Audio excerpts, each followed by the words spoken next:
Welcome, everyone, to the live edition of the DJ and Heel Show, episode 32. I am Brandon the Heel, along with my co-host, DJ. I'm here, bitches. Don't worry. Your favorite part of the show isn't going anywhere. I'm here for life, motherfuckers. What's up? How's it going? Hanging in there. I also want to thank everybody for, giving me my condolences. Everyone heard about my big loss and everything, but I'm back. I'm here for the show. I think I have the energy for the show, but y'all might see a bit nicer DJ.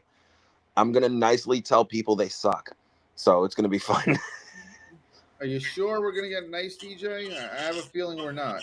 I don't think we're getting any. I can promise you there will be no promos cut on anybody today unless I see something of Dave Meltzer to piss me off within the next 50 minutes.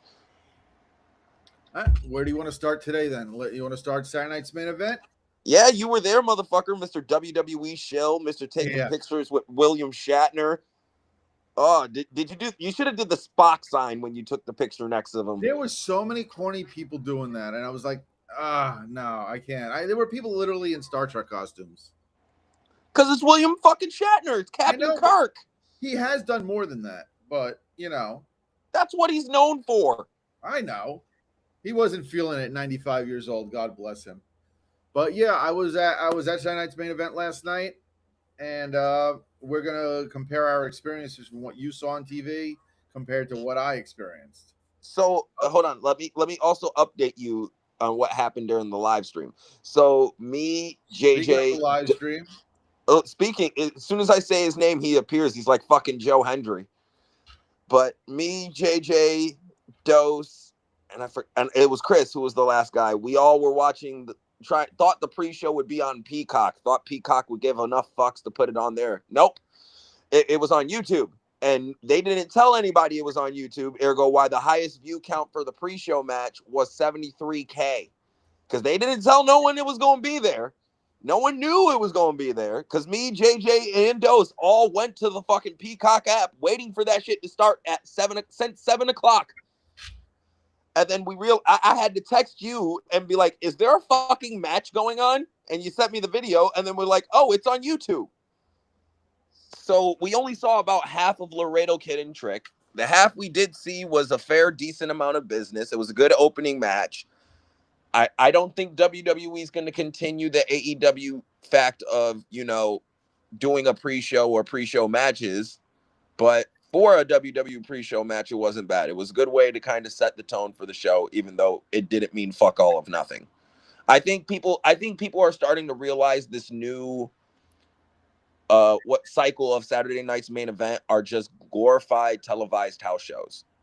Except for this one was the least offender of that. This was definitely the best Saturday night's main event I think I've seen since they brought it back. But at least from the at-home field, that's what I think me and JJ can agree to. This was kind of the consensus, at least for the pre-show.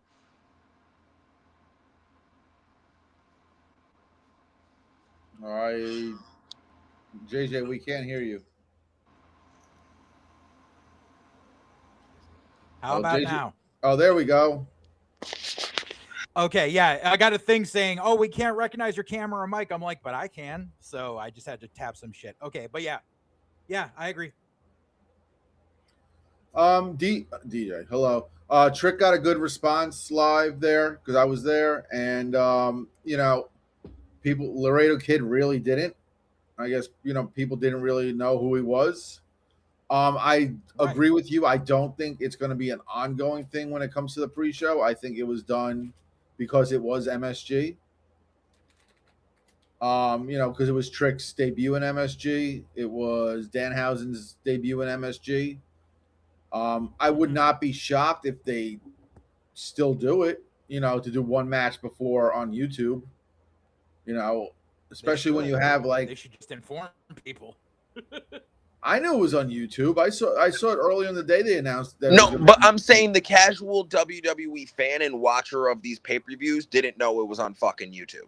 I can guarantee you that. Right. All four of us on my stream were sitting there watching Peacock going, we'll start shortly.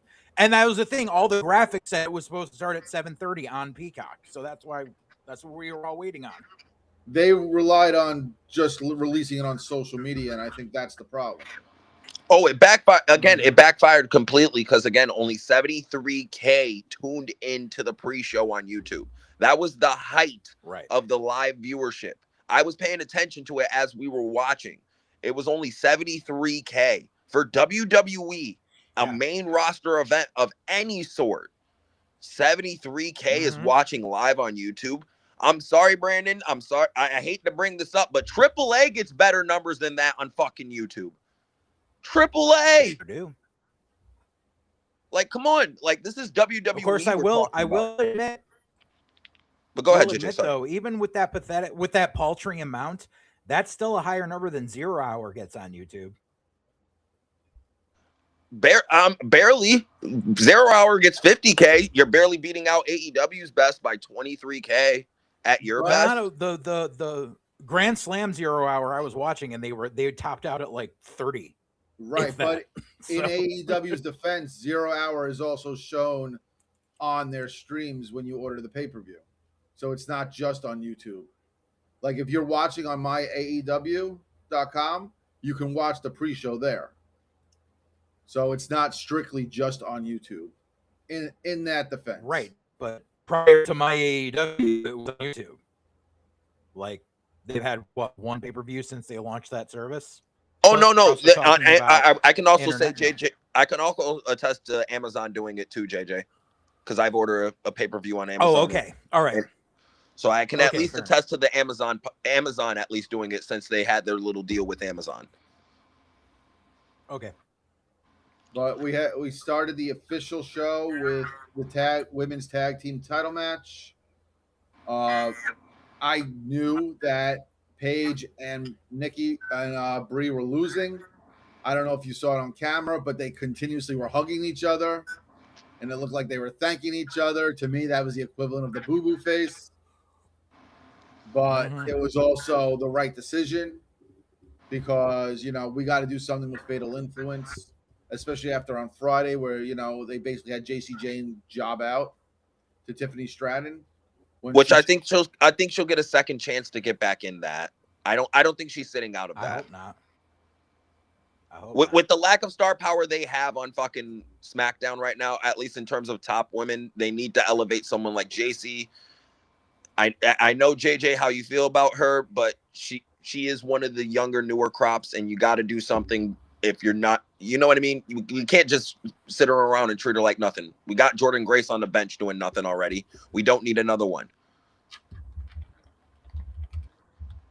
But I agree. Tiana James over fucking anyone in Temu Toxic Attraction. Oh, I agree 100%. But Tiana James to me has been kind of the, workhorseman for the women. I every time I see her on television, she's succinctly better than the last time I saw her, and she's impressive. She has the look. She can cut a fucking promo now. Right. Like her time off gave her the time, to get more comfortable in her skin, and it worked. I think given the right amount of time, and once they let some of these stories play out, Kiana James in 2027 could be a major factor in that division. Absolutely. But back to the Kiana and Blake Monroe are the stars that they really need to be. Blake is a maybe.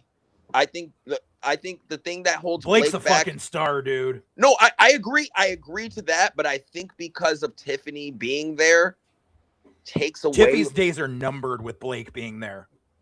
I hope that's JJ. I hope that's the truth, and I hope that is the fact because I think Blake Tiffany's fucking awful. Not even that. Blake's a better wrestling talent. She's more of a wrestling talent than Tiffany. You know what I mean? Blake is more of a wrestler to where Tiffany was brought into wrestling. So I'm more of the Blake side than Tiffany. Tiffany is only pushed because she was an NIL. That's the only reason. I just think in the eyes of Triple H and WWE right now, Tiffany is more a priority than Blake. And I think that at this time, it's a detriment to Blake because she needs as much exposure to the WWE main roster audience as possible. But I want to get back to the page, to the tag match real quick because I kind of agree. I agree with Brandon's point, and JJ pointed this out last night, and I said this when they won the belts initially at Mania. I pitched this to you. I know you remember me pitching this to you, that Nikki should come back, turn on Paige when they lose the belts, because Paige is the reason they lost the belts. They turn heel, and then ideally, in my eyes, it would be Paige and AJ for the nostalgia factor versus the Bellas, not for the belts, but just as a star tag match to kind of put eyes on that division. So terrible. I agree. It would be a terrible match, but you don't. WWE, since Triple H has taken over, has cashed in on nostalgia times 10. Yes or no? Yes, but the thing is, you're also that's like triple dipping nostalgia. Like, they already got as much nostalgia juice out of AJ Lee as they're gonna get. They got enough. They already got enough nostalgia juice out of the Bellas as they're gonna get. Paige is. Paige is an unknown, because I still don't think that she's got much time in her because she's she's basically got a spine made of glass. That bump card is limited. Yes. Right. I actually disagree with something you said earlier, DJ. I don't think JC Jane's going to be in that ladder match. I think it's going to end up being a 3-on-3 match with Fatal Influence against the Bellas and Paige. The baby faces, and then they turn on Paige at the end, and then they're going to turn on Paige. So I think that's going to happen Probably. at SummerSlam. That could be no. I don't disagree with that. I said JC should be in the ladder match. I don't think it's going to happen, but she should. I think she should. I think they can do it, and they should do it. Let me just reword that. I'm going to tell you why. I know a lot of people like, there's all stop and go with WWE when it comes to the push. I think the reason JC has stalled a little bit is because the plan was for her and Rhea, where I think she was going to beat Rhea for the title.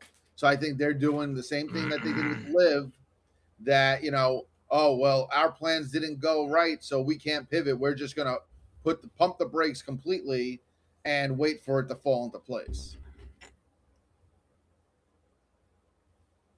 JJ, you were shaking your head. They might have put JC in a program with Rhea if she was there, but she was never going to take that belt off Rhea. They were trying to get JC to get the rub from Rhea, because JC ain't there. JC ain't ever going to be there, and JC has go away heat. See, that's where I kind of disagree with you, JJ. It's not that I don't think she's going to get there. I just don't think she's there main roster wise now. I think the work she done in NXT. She was in NXT for like 6 fucking years, dude. No, JJ, but the past year and a half she did in NXT has completely, drastically changed her image and thoughts on her in most people's eyes who's watched her. I agree with you with her in Toxic Attraction initially. There was no reason to keep her. She's literally ghetto Mandy Rose. That's all they did with her. They were like, Sean couldn't let Toxic Attraction go, so he repackaged it with a couple of greenhorns and a girl that's been there forever, who, I'm sorry, but is not anything special. And she was just there, and Sean was like, well, maybe if I keep pushing her, I can disguise it. If you add enough salt to the fucking soup, people won't realize there's something rotten in it. That's JC Jane. I gotta respectfully disagree. I think she has potential. She's not good at anything, but she does everything well, if that makes sense. Like it's kind of like not good at anything, but she's gonna make it. No. What I'm saying is she doesn't stand out, and she's not the best promo. She's not the most standout worker or technical worker. You know what I mean? Like, but she's good. Got a she face can do you can cut she a can roast do with. Enough to get by. And I think with the right opportunity, and if she's able to figure out her niche and where she can fit in on that main roster, where she doesn't come off as some type of cosplayer or pretending to be something she's not, I think there's something there. Something. I don't know what. There's more. She has more potential in my eyes than Julia. Julia is dead in the water. Gets her English better or not. I'm saying Julia was the top signing 2 years ago. And she's done fuck all of nothing. A top signing. She's the Jay White of WWE. Let's give an honest comparison. She's the Jay White She of also WWE. she also had a shadow to fall under because of the fact that she was still learning English. She's you know, she's Italian and Japanese, so you're trying to figure out which route you want to go with her. And you've got her in a Japanese thing where she was overshadowed by Asuka and Io and Kyrie and all of them. Now Asuka has taken time to herself. Kyrie is gone. This gives a chance for them to actually experiment with her, and if she's learning her English better, she will go a lot farther than JC fucking Jane. I think she also got overshadowed by Stephanie in NXT because they didn't expect Stephanie to take off. Yes. In the way that they thought Julia was going to be ahead of that pack, and Stephanie 1,000%. You're right. And Stephanie just got over so much faster. You know, so Right. I think that's another issue with that. They thought Stephanie was going to be a slow burn, and she was just a rocket. Right.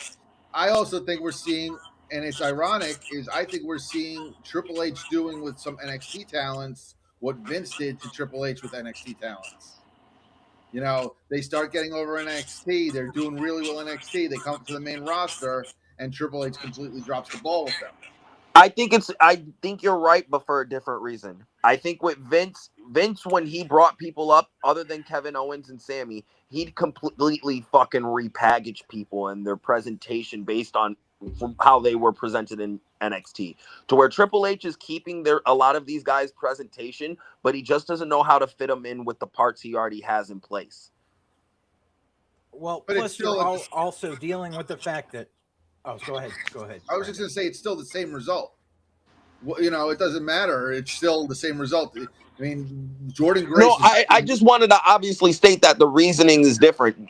Vince did it to sabotage Triple H because Triple H was getting people over, and it wasn't the Vince way, and Vince wasn't trying to get out of the way and move on past his times.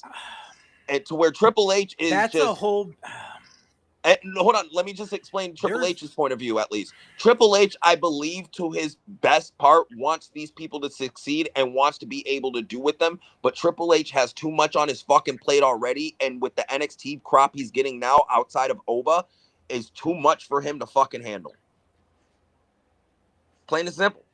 There's a whole yes and no argument to be had about all that stuff because I've been paying attention to this for years, and there's been an underlying problem with the translation and the transition of NXT talents to the main roster. And I dubbed it, I gave it a term years ago, and it still holds. It's called Full Sail Syndrome. It's because the fact that they're over in front of a crowd of 200 to 300 people that crowd never changes. And so it's like, oh my God, they're so amazing. Every time a person comes out, oh my God, this giant fucking reaction. And then you bring them to the main roster where you're dealing with a much larger audience who don't necessarily watch NXT, who go, who the fuck is this person? And why the fuck should I care? That's where there's always been a cut. There's been a cut in things. And yes, Vince did repackage some people in a very stupid way, but that was also Vince during his end senile days, which caused him to get pushed out because they're like, Vince, you're fucking everything up. Like, we need a new crop, and you're turning them into idiots. But it's also because Trips was really gung ho on making NXT freaking Indie Mania. Like that was a big problem. Like, was there some amazing shit going on in NXT? Yeah, but it was also super fucking indie, and indie does not translate well until national television. See AEW.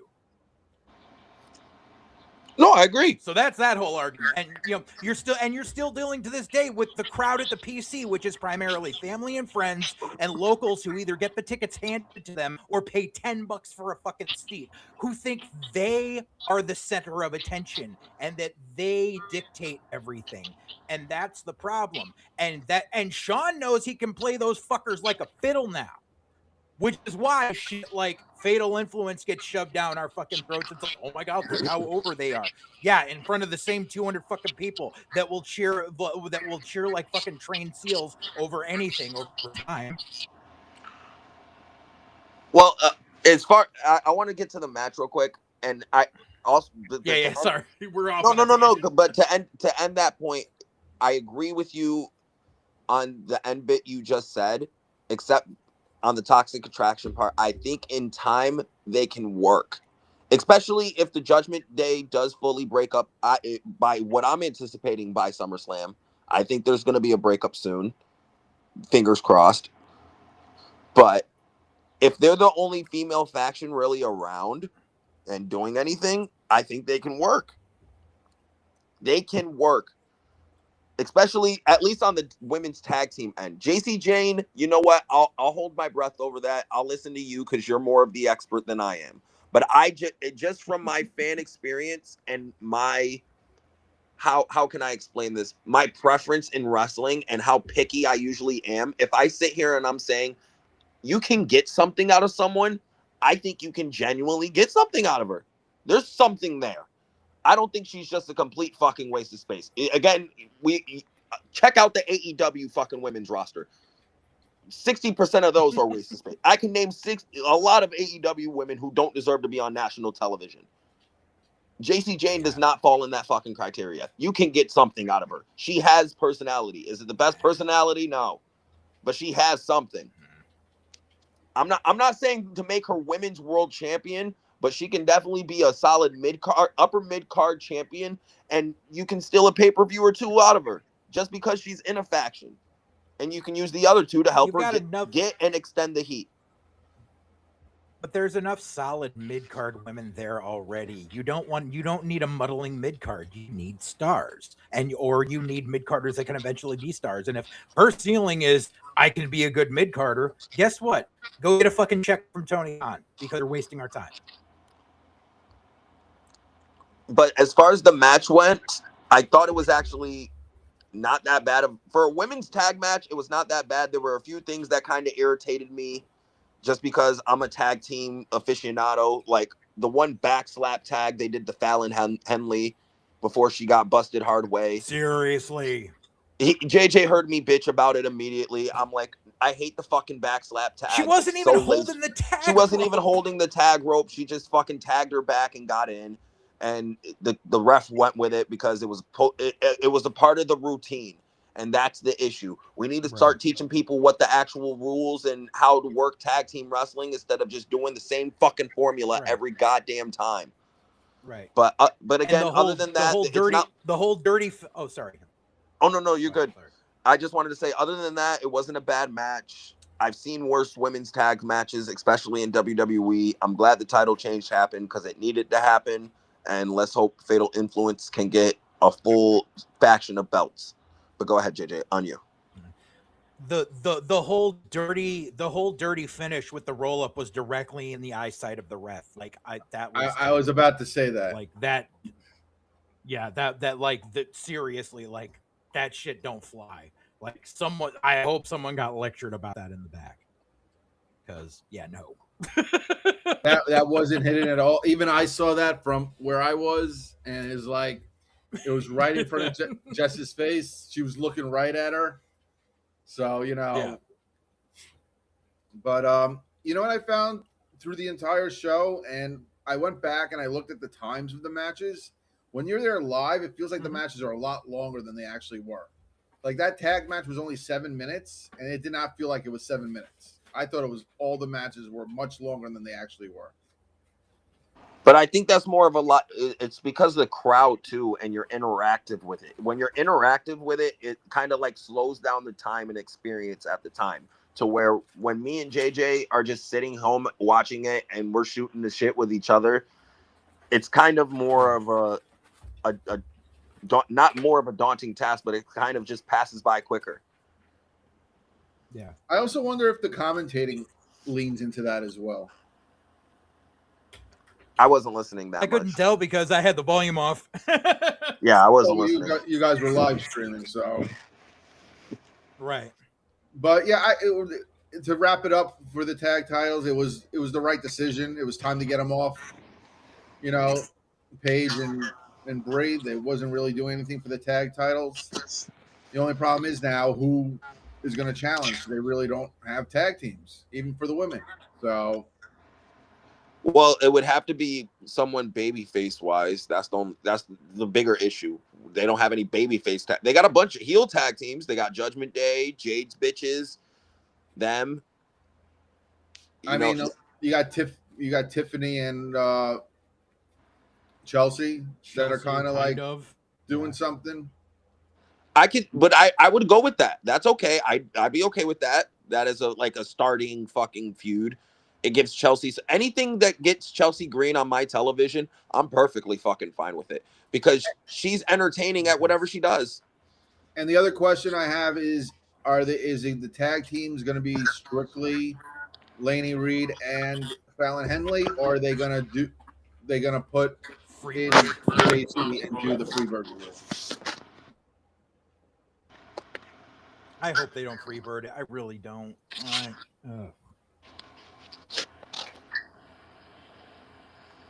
But then after that, I believe was the Danhausen versus JD McDonough match. I think so, yeah. Yeah. And Danhausen got a huge pop. MSG has become, has taken him in. I thought it was a fun match. They did the no disqualification, so you knew there was going to be shenanigans. I actually was surprised by when he did the cloning machine. I thought it was going to be a guy in a giant cat suit. I'm not a big. Dose called that the second we went on. And I'm not a big basketball guy, so I actually didn't even know who the guy was. I was joking and saying, "Is it the Cat in the Hat coming out the clone machine? Is it Mike Myers?" But at least it kind of made sense because his initials are KAT. Yeah. So he put and they call him Cat. And they put the black cat in. So JD McDonough, he's kind of like a comedy type thing. He's not a straight comedy, but you're not going to expect total seriousness, and you're going to expect comedy when it comes to Danhausen. Right. And I think the problem with the show last night, they leaned too much into strictly the New York crowd, and a lot of the appearances and things that they did. Anyone outside of New York or being a Knicks fan, no one gave a shit about. But Brandon, it's MSG. The crowd, the people who are going there are naturally Knicks fans. It's not like that anyone who was going there, it was their first time going to MSG ever. No, I understand, but I'm saying, right, I'm just saying. I actually pointed out during it. When we'll get to it, but I also think that's why the main event segment was, not for everyone. That was strictly for the crowd that's there. Right, it was, but it was also, it was because they knew that if they leaned into doing a Knicks celebration, besides the parade in New York, people didn't do a big Knicks celebration in MSG. So there's a lot of people that bought tickets to this just because they knew Jalen Brunson was going to be on the show. Like, they're non-wrestling fans bought tickets to this because this was a chance for Knicks celebration. Which they placated to that audience, and good on them. And to do it on TV, like that final shot, like I said, like that's going to be the front cover of the sports page of the New York Times tomorrow, of USA Today's sports section. Like they know what they're doing. And yeah, it's not for everyone. It was more geared towards the New York fan, but it sold out the building, didn't it? But but back to the Danhausen. Like I said, Danhausen, I think, worked the best match he's had since he's in WWE. So I guess that's a plus. That's not saying much. I mean, I'm trying to say a little something positive about it. No, in as far as wrestling wise, I don't think for what Danhausen is, he's not that bad. He's a better wrestler than James Ellsworth. Right. I'll give him that. But he's not fucking Hoist Gracie or Dan Severn or any other of the known shooters or known greats. Cain Velasquez. There you go. Like, it's fucking Danhausen. But it wasn't a terrible match. You're right. I think we can honestly say fairly, JD's a comedy job guy. Come on now. He don't win nothing. Mm-hmm. Like, all you see on television is this motherfucker getting pinned and people making fun of his big head. Like, come on. Danhausen is undefeated I mean, in not- WWE yeah. still, so I'm still waiting to see who gives this motherfucker his first L. And he's I mean, become basically, not for nothing. Go ahead, sir. I was just gonna say he's become kind of like a folk hero when it comes to the Knicks fans. So it made sense to have him, Right. have a match in MSG. I think if this took place anywhere else, I don't think he would have been on the card. So it Not worked. at all. It worked. So go ahead, JD. Yeah. But no, as far as JD goes, like, I'm sure he's happy. He's just getting paid, and that he's gotten as far as he. Because I remember when he first popped up in NXT UK, I'm just like, it's Mongoloid Finn Balor. That's all I ever see when I look at him. I see. I just called him Big Head Tyler Bate. That's how I remembered him when I was watching NXT UK, because I'd always get him and Tyler Bate confused at first, but I was like, okay, JD's the one with the bigger head. I got a fun fact about JD. He was the last person to be in an interim title. Yep. Because he was stuck during COVID. Let's not talk about that until later. How stupid of a fucking idea that is. I'm just saying, we're talking about JD, and he was the last, last one to do it. Then we got to, anyone else got something about the Danhausen before we move on? No, I'm good. I gave him enough time. And then we got Bayley against Lyra. Lyra came out with a heel theme. It wasn't a heel theme. They slowed down her initial theme. That's all they did. Theme. They ain't change it. They just slowed it down. We're going to just run it at 0.75. And that's her heel theme. Dude, DJ, remember back in the day, they did the same thing for Cody when he did the freaking whole thing. When he started wearing the mask, all they did was take smoke and mirrors and slow it down to like 1/3 speed. And it was the same thing. Yeah, that worked out so great. Yeah, I was actually interested in Cody Rhodes then, and not fucking now. True. This match, again, this was another case where, to me, it felt like it was a 20-minute match, but it was actually only 10 minutes. Hold on, Brendan. Let me ask you a quick question before you go in on your spiel. Did Lyra getting busted hard way add to the match for you? From me, no. I saw there was blood on the outside mats. I actually didn't even notice she got busted in the nose that way. Oh, so I noticed them. I called it to JJ's attention immediately when I saw it, because when Bayley went in for when Bayley laid it in, she smacked the shit out of her and like bridge of the nose and everything. And as soon as she went straight down to her knee and was covering her face. And then I look over to and it happened instantly, because you could look over to the side by where she was. Blood spurted out of her fucking nose, and it was on the ground. I was doing my best not to watch the screens and actually watch in the ring. So I didn't feel like I just went there and paid what I paid to watch on TV. Oh no, I'm just explaining you the at-home perspective of it. Like when we were watching it, you see the forearm go straight in her eye. Lyra covers up, goes down to one knee, but as soon as she gets down to a knee, there's blood already pouring out on the ground.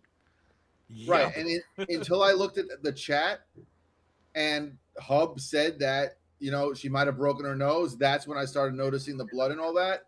To Lyra's credit, she continued the match. Normally, they probably would have stopped it, because that's what they do these days.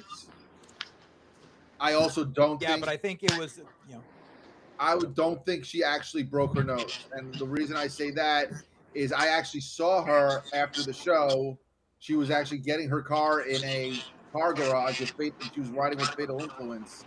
And she didn't have anything like over her nose or anything like that. So bruising or not that I noticed. I mean, granted, that doesn't mean it's not broken, but I would think if it was, she would have been at a hospital as opposed to getting in a car moving to the next town. BTHMD over here, fucking nose and bleed. Yeah. Wait, what'd you say? I didn't hear what JJ said.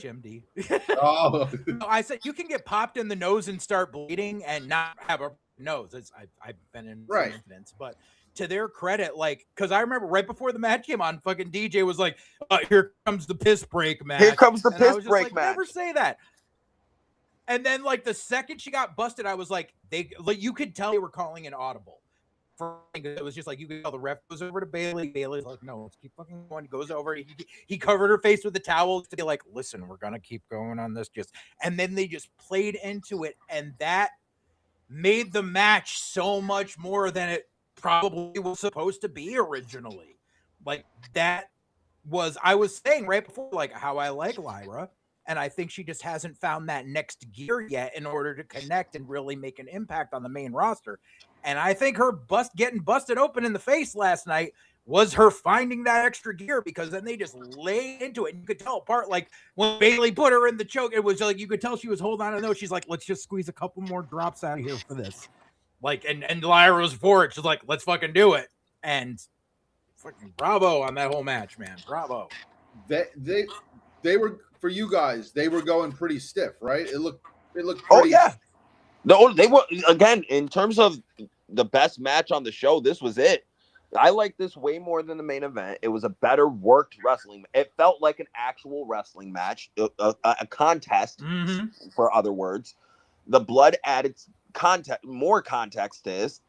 And I took back, as soon as JJ called me, he called me out on stream. He's like, yeah, you said this was going to be a piss match. And I took it back immediately and apologized, because that match fucking knocked it out the park for me. They did a phenomenal job. And I think, again, I agree with JJ said. They definitely called it audible and had Lyra be more of the aggressor than probably what the match actually called for.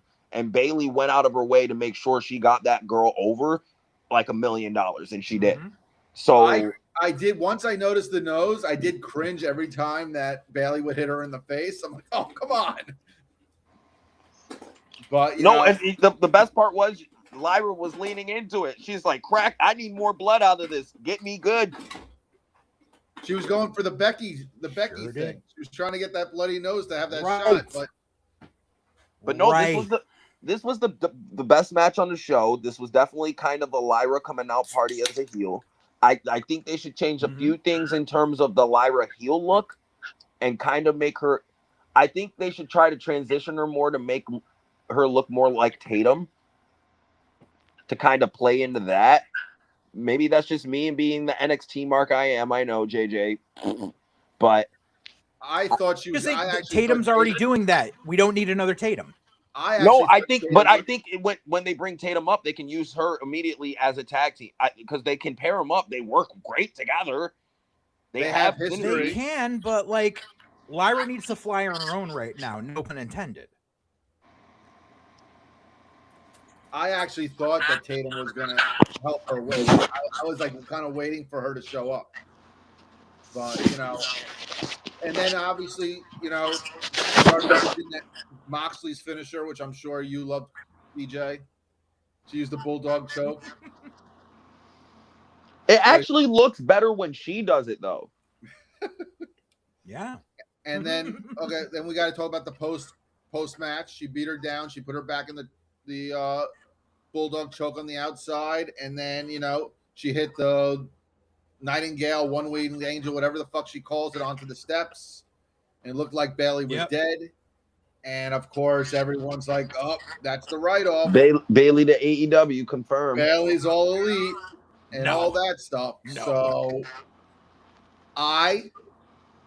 JJ, I already explained to DJ. Let me explain something to you. During waiting for my car after the show, Bayley also came down to the parking garage, and we were talking earlier about FUBU things. She was not having it with the fans. She looked pissed. Her body language was off-putting. She did not look like a happy camper, and it didn't look like it was a thing where she was selling.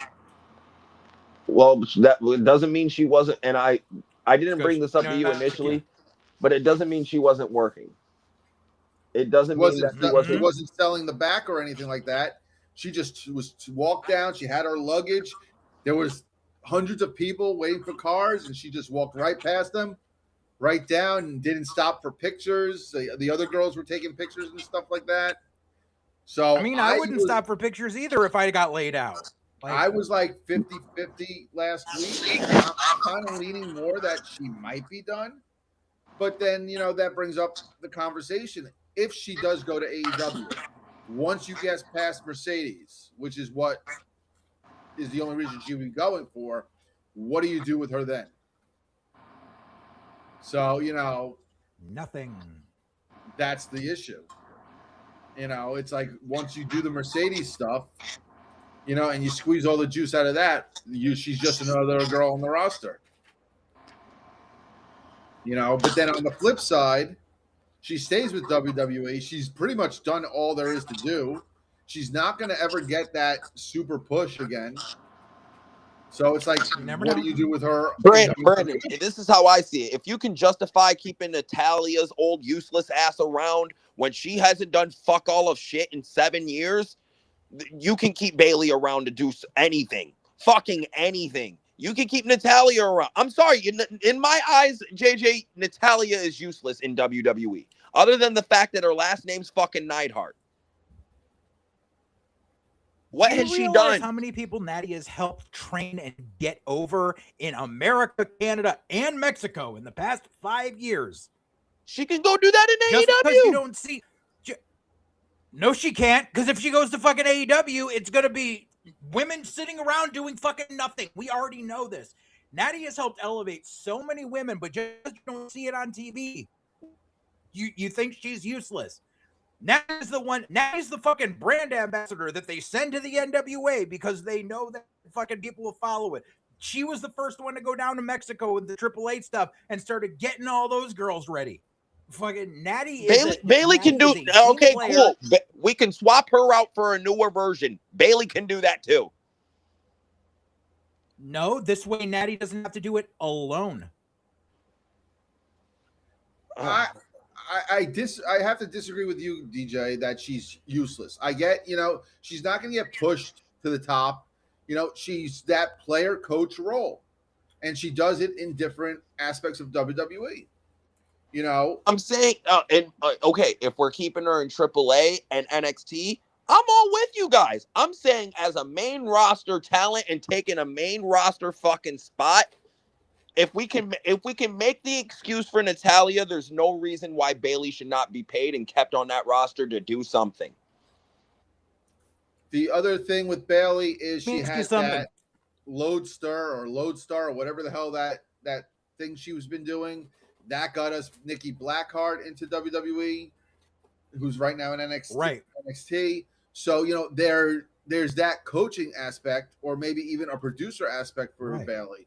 So, exactly. I don't think it was an actual write-off last night. So no. I'm still in the middle-ish, but it did feel, based on what I witnessed with her body language, that she was not a happy person. So I'm just speaking of the perspective of wrestling and the business. That's all. Go ahead, JJ. Sorry. No, I'm just saying because she knew. Like, that's one of those things. It's method acting, for lack of a better term. Like, she doesn't have to sell the injury, but she has to make it look like she can't be all fucking happy smiles and taking pictures after all that shit. She's got to be despondent and go to her car and just the whole world does not exist. She knows that. She's a consummate worker. And one thing I will tell DJ, which he'll be jealous, she was wearing stretch pants. Fuck you. Ropes gets to meet fucking Nikita Lyons. You get to see Bayley in stretch pants. I swear to God, I need to go to an AEW event just so I can stare at Sky Blue for 10 minutes. Sounds like Ropes got the short end of that stick. Who wants to fucking see Kung Fu? Anything else on the Bayley match? No, like I said, it was the best match of the show. Other than that, that's all. Yeah. I give it more praise. And then we had the tag team match with Cody and Punk against Gunther and Sammy. I thought it was a good tag match. It went pretty much exactly how I expected. Nick Aldis got involved, caused Gunther, which obviously led to today with the match being made official finally, that we're getting Nick Aldis in the ring against Gunther at SummerSlam. They teased a little bit of... Hey, DJ, told you so. They tease a little issues with Cody and Punk because Punk put the title on his shoulder. The strap hit Cody in the eye. And They did a fucking. that was terrible. They did a thing later on, post for social media where they tried to make it look like it was a shoot. They were telling the cameras to go away. They were cursing at each other, getting bleeped out. The camera was down on the ground, but you still like heard it and all this stuff. The boom mic is still in their face. Yeah, but at least Right. it's beginning to it's not just let's see who the best is, brother. Even though I hated that Punk called him little brother. But it's still babyface versus babyface unless someone flips, and neither of them wants to fucking flip. So hold on. I think Cody. I might be the fucking optimist in this group, but I think Cody's turning at SummerSlam. They're laying too many seeds of dissension for Cody to have too many bitches, gripes, and problems with everything that's been going on. Cody's just been, out of everyone who's been getting fucked out of everything, Cody's been getting fucked more than anyone out of everything. But they did the same thing with Cody and Drew. True, but I don't know. I think SummerSlam might be the trigger. I think they realized that the days of Cody being the golden boy and their golden goose and being able to milk him for everything ain't gonna work no more. The crowd's starting to turn on him. They don't want to see him as the top babyface. They want to see him as the asshole that they used to see him as, and they know that he can be. So they didn't turn on him last night. He got a major reaction. His music got a major reaction. I think he's an entrance merchant. Yeah. I think if Jay went out there fucking with the Yeet music and did the Yeet entrance, everyone would be fucking with it again. Like, come on now. The WWE crowd are there to participate with the fucking entrances. They don't care about the matches or personalities half the fuck. So let's just keep it real and keep it honest. But as far as the match and the conclusions of everything, I thought the four-way, I thought they were really gonna pull off the four-way. I thought they were gonna say this fuck the Gunther Aldis shit, but they didn't. I personally haven't gotten into the Gunther Aldis shit just because I feel like this is lowering Gunther. And it's not Nick Aldis's fault whatsoever because I think he's a great wrestler and I think him and Gunther is going to have the best actual wrestling match on all of SummerSlam. But at the same time, in the past few years that Nick Aldis has been in WWE, I have been trained to not really give a fuck because he's just a general manager and what his word means very little. So and he's not going to win this match. Anyone with two eyes can see that. So I'm just trained not to really give a shit about this.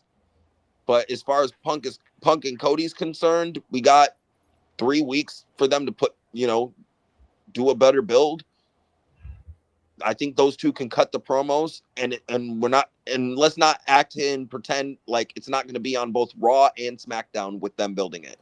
So they have essentially 4 or 5 shows they can use to build this feud. I disagree. I don't think that they're both on SmackDown. There's no reason to have it on Raw because you're still building Roman and. There's no reason, but they're still going to do it because they got a 2-night SummerSlam sell. Yeah, and they're interweaving you. If you haven't noticed it already, Brandon, they're interweaving everything on both shows already. Especially now that SmackDown's down an hour again. I just think they're going to keep it separate. I could be wrong, but we'll see. I wish they would, but I know they won't. Especially with them having to build this ladder match for the interim women's title thing and all that shit. Yeah, no, they're definitely going to everything's going to be brand split, LOL. The other thing that comes out of that tag match is Sammy looks to be like the odd man out without having a direction for SummerSlam. He's the spare. He's, as Jim Cornette would say, the spare prick at the wedding. What if they make him the special referee for Punk and Cody? Oh, blow me. They already did that, though. Like, that's a problem. You can't do a special referee because you literally just had him do that. You can't do a 3-way because you literally just had him do that. They blew their load because they were too concerned with getting Punk and Cody. And now Sammy's probably doing something super stupid, like being the guest timekeeper at this point. It's going to be awful. I'm telling you what they should have did in hindsight. Now that we've seen everything play out, they should have just had Punk win King of the Ring to avoid all this extra bullshit that they had to do between King of the Ring and now. Because now we had Oba win King of the Ring for no reason, just to give him a bullshit accolade that means fuck all of nothing, and we could have gave it to him later because he's legit relinquished the title shot. You feel me? Made the tournament mean nothing. Won the tournament and said, "Fuck that! It don't mean nothing. I'm going after Brock." Yep. Like you could have used that to elevate someone, like a Braun Breaker maybe, or fuck again. Use that as a vehicle to get to Punk and Cody. Or Seth and Roman, something. Seth was in the fucking tournament. You could have definitely used it as a vehicle to get Seth and Roman, other than I choose you. Like we're fucking Pokemon out here.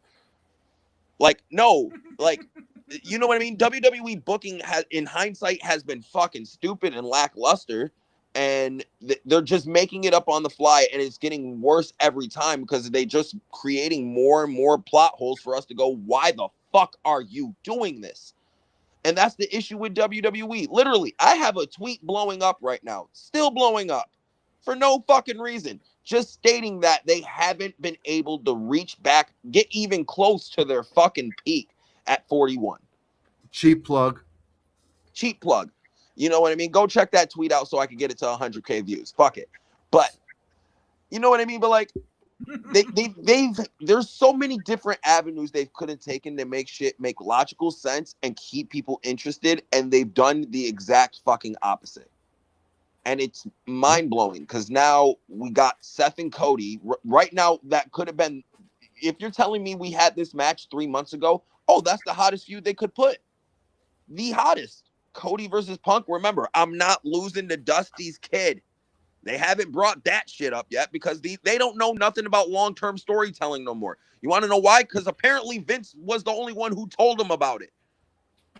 So I mean, they didn't bring that up because literally every feud Cody's had is, I'm Dusty's kid. Shut the fuck up. Why? So we gonna have Cody crying about it again? No, but I'm saying when Punk brought it up to Cody in that Royal Rumble when he tore his tricep, I'm not losing to Dusty's kid. And then he lost to Dusty's kid. You can build a story on something as small as that. What are they building the story on? They're making up a new story to build because they don't know what the fuck to do. That's the point I'm making. There's shit that y'all did that y'all can bring up in the past and make quote unquote making sense to long-term storytelling, but instead y'all go and make up a new fucking story out of nowhere to try to make it make sense, but it doesn't. Y'all just did this shit with Cody and Randy, and look how well that fucking worked. It's because the creative team sits there and they have bullet points for the big pay-per-views of this is the bullet point we have to hit. We need this match because this is how they set it out. No, let me finish. But the problem is, as I mentioned, because they know that there's the Saudi money coming, they're sitting on their laurels. So they're like, it's basically like they're sitting there like throwing darts against a wall. They don't care about how those bullet points intertwine. They're just like, fuck it. We'll get there somehow. Let's do this. That's what they're at. They don't care. JJ, I give, so the only thing, I give the creative thing a pass to a certain extent when you still have names such as Triple H, Bruce Pritchard, and Michael Hayes, who know how the fuck this shit is supposed to go, how it's supposed to be done, and what is right and what is wrong, and they decide to do fuck all of shit anyways. Like, they know better. They know how this shit works. They know. I know this, but Trips has to oversee everything, so he can't sit in on everything. Bruce Pritchard is the biggest con man in this fucking sport, dude. Like, he has been a ball-licking yes man his whole career. He doesn't know fuck about shit all. Like, Michael Hayes is the only person out of those three that knows what to do, but unfortunately, Michael Hayes is also sitting there in a room full of fucking Gen Zers who don't know fuck all, trying to explain to them what wrestling is, and they're like, what? I don't care. I lose this job, I'll go find another one. That's how they're creating. I'm telling you this because I know people there. That's how it is. I just, in terms of WWE creative, it's like they're not trying. They get gems and things that do work, but they work by accident. Brock and Oba being a prime example. That shit worked by accident. I don't think they anticipated work. They were lucky they got Oba when they got him and how hot he got when he got. And they realized that Brock is Brock. He'll draw money with fucking a broomstick if you put it with him. And they were able to cash out on something good with that. And honestly, because Paul Heyman individually has his hands and fingers all over that thing.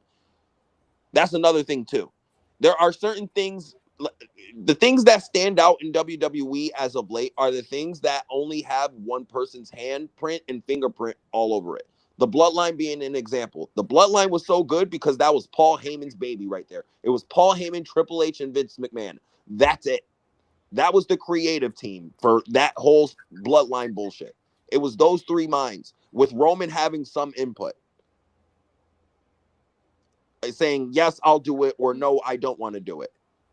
That was Roman's input. But that worked. That's why that stood out. And why Brock shit stand out, because Paul Heyman handles that shit specifically. And all Brock has to do in terms of input is, yes, I'll do it, or no, I'm not fucking doing it. And it's like, they need to get to a proper balance where they have less hands in the cookie jar instead of more people just throwing out fucking ideas and Triple H going, let's see if that works. Let's see if that sticks. And it doesn't. All right, let's try the next one. Because that is what WWE's booking is in 2026 in a fucking vacuum. Yes and no. I mean, you're not completely off, but it's just they're not willing to take any risks right now because they know what's ahead. And the problem, and I'm like I said, I mentioned this a bunch of times, the creative team, because they're not taking risks now, they're so complacent in it that by the time it's going to come for them to actually take risks, they're going to be scrambling, and it's going to be a hodgepodge of stupidity. Like, it's lazy booking now. It's going to be dumb fuck booking come April, May of 2027. Like, you people are going to be yearning for 2019 WWE. I'm telling you, that's how bad the booking's going to get. Unless something drastically changes, which it won't. What did you guys think of them announcing both an NXT and the Triple H show in New York City on WrestleMania weekend? Following. I literally called that shit. I called that shit 4 months ago on my go. Following WrestleMania, the same day. I knew that would happen. I called it 4 months ago. I said, if you think that they're not going to do Stand and Deliver in America, you're mistaken. And they will be able to put it on after Mania because Mania is going to come on earlier in the day. And I said, and if they're smart, they will do something like a Worlds Collide or something like that, where it'll be NXT, AAA, and TNA. And oh, look, NXT and AAA. And guess what? I guarantee you by the time it comes around, TNA is going to be a part of that too. No, I think, but I also think AEW is going to still try to capitalize off that. And I think that type and of fail. I think next year for WrestleMania, specifically in the States, is going to be a really fun and interesting time that no one's really talking about because it's not here yet. But it's basically an up for grabs for the domestic, because not a lot of people are going to be traveling around that time of year. So if AEW moves an all into for some reason in April, or double or just move, or pushes back like a Revolution until April or something like that, you know what I mean? If they do a big major marquee show on that weekend, will they be able to capitalize off of the lapsed WWE fans who won't be able to participate in WrestleMania this year? Or will it fall back on, or will the WWE fan stick with WWE and cater with the NXT, the AAAs, or TNAs, for lack of a better option out there, because WWE's pricing everyone out? So it's going to be a really interesting time in terms of if AEW can grab a bit of that share, especially with how desperate they're going to be next year. 2027 is a year of desperation for AEW. Okay. It's the last year of that contract. It's make it or break time in terms of, are they going to be a contender, competitor, alternative, blah, blah, blah. And TNA is still slowly climbing. Let's not sit here and act like TNA still isn't a competitor to AEW. They're slowly climbing. They're not climbing as drastically as people like me predicted last year they would, but they're slowly climbing. Yeah. And I'm telling you right now, the moment they announced that NXT and AAA show, they set the bar for, okay, Mania Week's going to be in NYC, or well, the closest thing to Mania Week is going to be in NYC. So I guarantee you, if it didn't happen today, it's happening at 8:01 a.m. sharp tomorrow. Effie is calling Hammerstein Ballrooms. I want this date booked on this weekend. Do you know what the interesting thing about Tony it is? Khan is. Go ahead. Yeah. No, JJ, you finish I stepped on you. You finish up. Oh, and Tony Khan is going to be scrambling to find a place near New York to try to run a show. And he's going to do it under the guise of, well, Ring of Honor, Death Before Dishonor always runs during that weekend anyway. Bullshit. And it also makes everyone else step up, because doing it in NYC, Trips is smart, because indies have there's a lot of problems with indies trying to run in New York because of NYC, the New York State Athletic Commission, where you can't just run an indie without having to pay buku fucking bucks for insurance and to have an ambulance on site. And by doing it in NYC, that limits it to who can run where. So you're not going to see you're going to see a bunch of secret shows popping up. That's about it. But they're choking out the market to make sure Tony Khan can't even try to counter program in that city. So which is the smartest thing possible. So to kind of counteract that point, do you think that Tony would be able to get away? Because I don't think Tony paying money to run a show is a fucking problem. I think we all can agree with that. Tony will pay buku amounts of money to run a show if he thinks it'll make people, mainly his roster, happy. But do you think he would run the Barclays or some type of arena show in New York that's not, strictly Barclays, Manhattan, but somewhere else? WWE has right of first refusal at Barclays, same as they do at MSG. So they he's do? not going to be able to run Barclays. He's going to try. They could do USB in Long Island, like they've run before. Yeah, that's what they'll probably end up going to Long Island, like the old Nassau Coliseum, whatever it is. Yeah, or whatever replaced that. I forget, but yeah, either that or he's going to get really stupid and he's going to try getting one of those tennis stadiums again. The problem is it's April, so those tennis stadiums are going to be getting used.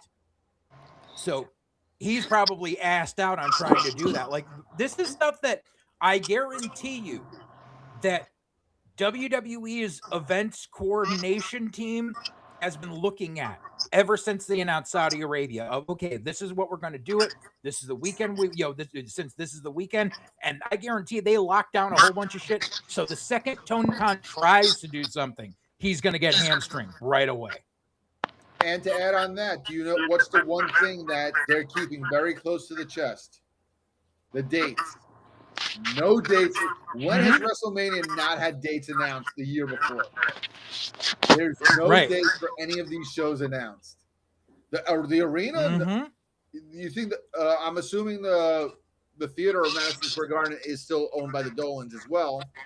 I'm not sure if that's a separate thing or not. They know the dates. It's all part of. Yeah, exactly. Saudi knows the dates they're going to have WrestleMania. There's a reason why they're not publicly announcing it.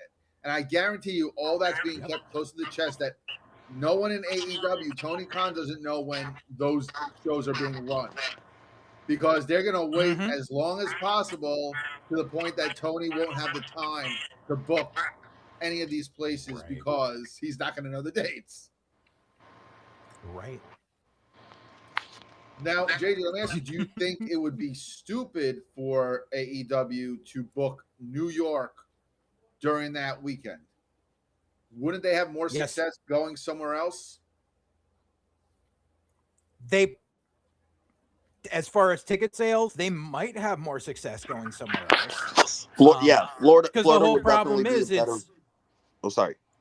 Right, Florida would be better. But the whole thing is you're still counter programming Wrestle fucking Mania. like people like you may get your diehards. You may even steal a town and do 8,000-9,000 in an arena. But you know, if you do that, you're fucking lucky. Your pay-per-view numbers are going to be shite. Because Right. why are But people going to shell out $50-$60? Right. But if you do it in the evening without directly counter programming it and doing it directly after Mania, and let's say you start at a 6 o'clock time, because you know Mania is probably going to start about 1 on the East Coast. They're not going to go more than 3.5 hours. So it's not like an AEW pay-per-view that's going to go 6. So if you start your AEW pay-per-view right after WrestleMania at 6, you're getting the jump on either that AAA show, depending on what day it is, or the NXT show, because I'm assuming one's on Saturday, one's on Sunday for the 2 nights of Mania.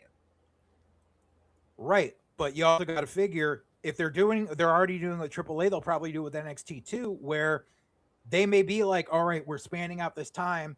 This is time, you know, we're allotting 3.5 to 4 hours on these days for Mania. So you know that it's going to be this time in the East Coast. And then they can cut right to feed on the other thing happening already in New York. And if AAA is already on YouTube, they may just throw Stand and Deliver on YouTube as well. So it is free. Well, it's all going to be on the CW stand. And no one's going to spend it. Supposedly. Because that's where all the PLEs are now. So they're on the CW, but they're also on ESPN if you don't get the CW. They may, because it's Stand and Deliver and AAA is already going to be on YouTube, they may throw that on YouTube as well. Just because, hey, it's Mania week. We want people to watch. We already know people are subbed to ESPN for this, but hey, maybe they're not, so blah, blah, blah. Here you go. It's not going to cost them anything. Would you try to put AAA on Peacock for that event? No. Hell no. No. Fuck no. Leave AAA on YouTube. That's where it has the most traction. That's the best place for AAA, honestly. Mm-hmm. I didn't know that. I thought NXT is strictly on CW for the PLEs now. I didn't know that was on ESPN. No, it's also on ESPN because I don't get CW on my cord cutting stuff. So, and it was supposed to be able to be streamed on the CW app live, but they haven't figured that shit out yet. So in the meantime, they offer it on ESPN in the States and Netflix internationally. All right. I guess let's move on to the main event segment of, last night was basically, the most, how I quoted it as the most useless fucking segment in the history of wrestling. It was basically a reach around for the Knicks, It was to celebrate the Knicks. It was to get, their name on ESPN and the front page of the Post and the Times. Reach around. It was a full fucking rub and tug with the happy ending. What the fuck you mean? It didn't. They went into the whole, the whole thing with Seth and Roman, but it didn't do anything. It wasn't breaking news. It didn't break any new ground. It didn't advance the storyline. I'm sure there was something more planned, but Brunson couldn't participate because of his wrist.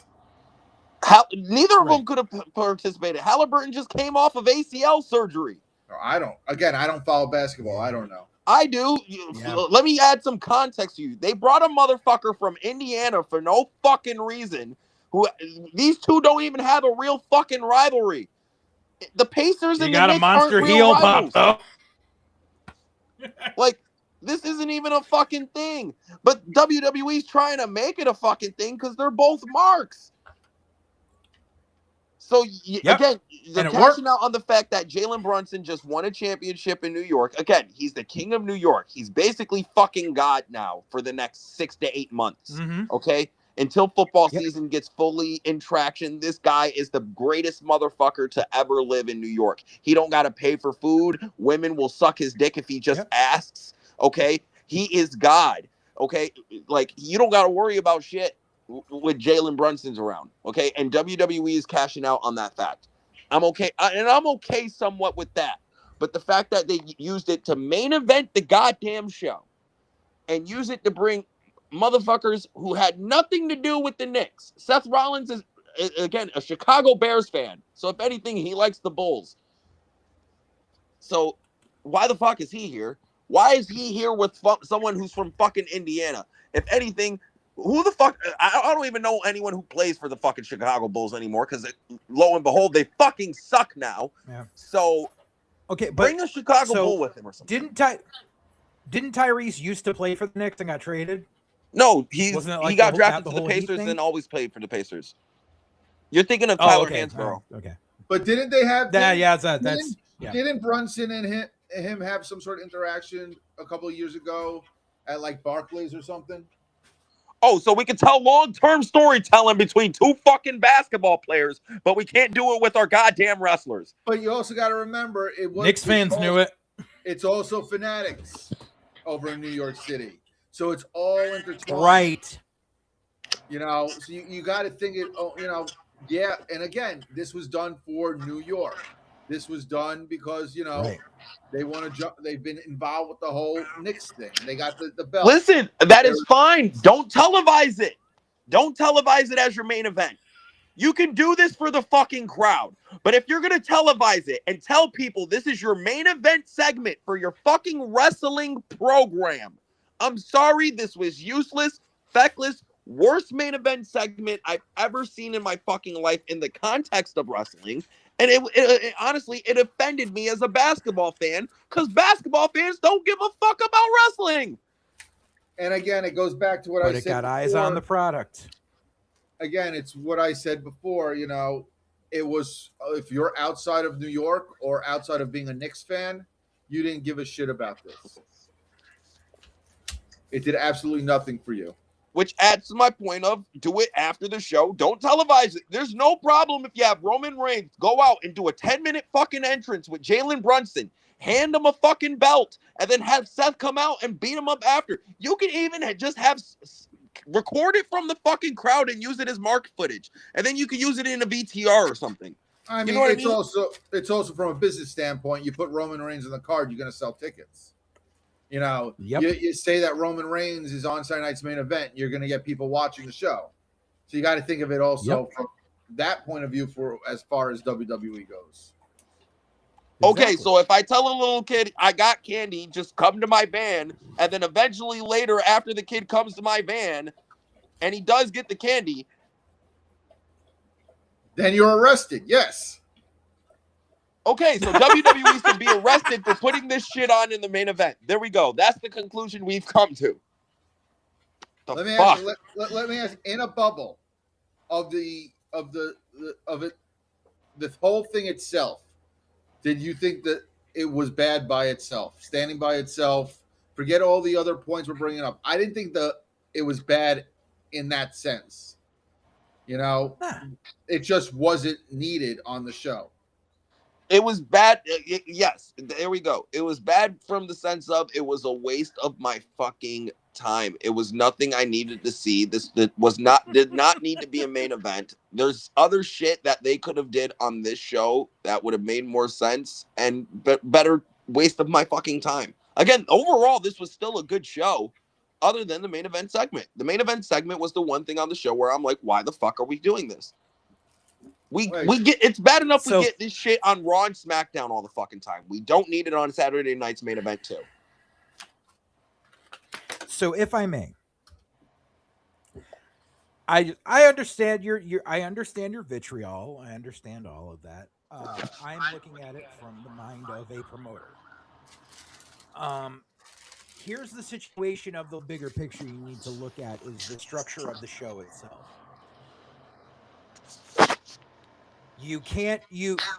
That segment couldn't have gone anywhere else on the show. Because you can't put it at the beginning because then you have nothing else with everything that you have planned and booked to go at the end. You can't put the tag match at the end because of the Screwjob finish. You can't put the Danhausen comedy match at the end because no one's going to stick around for a Danhausen comedy match, no matter how much it's placating to the Knicks. You can't put either of the women's matches there because the crowd's not going to care. So because of that, vis-a-vis, you need to put that Roman segment at the end. Also, and like I said, I understand where you're coming from. I'm not going to say your opinion is wrong whatsoever, but it puts the eyes on the product, and you considering how much they're putting into needing to sell out this 2-night event or get, or just push more tickets for it. It doesn't matter. They're going to do every publicity stunt possible in order to do that. And if capitalizing on the Cinderella story of the Knicks in doing so, and having the King of New York standing in the ring with the biggest star that WWE has to offer for that pose, yeah, the average wrestling fan isn't going to like it. And the basketball fan, unless you're there for the experience, doesn't care about it. But you know something? It's one of those things where if you were there and you were a Knicks fan and you got to see that, you're going to tell all your fucking buddies at work about that. And maybe you got a friend that's a wrestling fan who didn't catch the show, and they may not do that, but they may be like, hey, you know something, man, it's the Streisand effect. They tell two people, they tell two people, they tell two people. So from a promotions standpoint, in order to further get tickets sold going forward, this is one of the few things where, while it's not, while it's not amicable to people like you or I, it's going to translate to tickets being sold organically from a different source. That's the nature of the beast. So from a business standpoint, it was good. From a creative standpoint, it sucked. Sure, I'll take it. Listen, for a company, and this will be my last point on it. For a company that already makes billions on top of billions of fucking dollars, I'm not trying to hear the end game of you're shady creative because you're trying to make more fucking money when you're already making all the fucking money in the first goddamn place.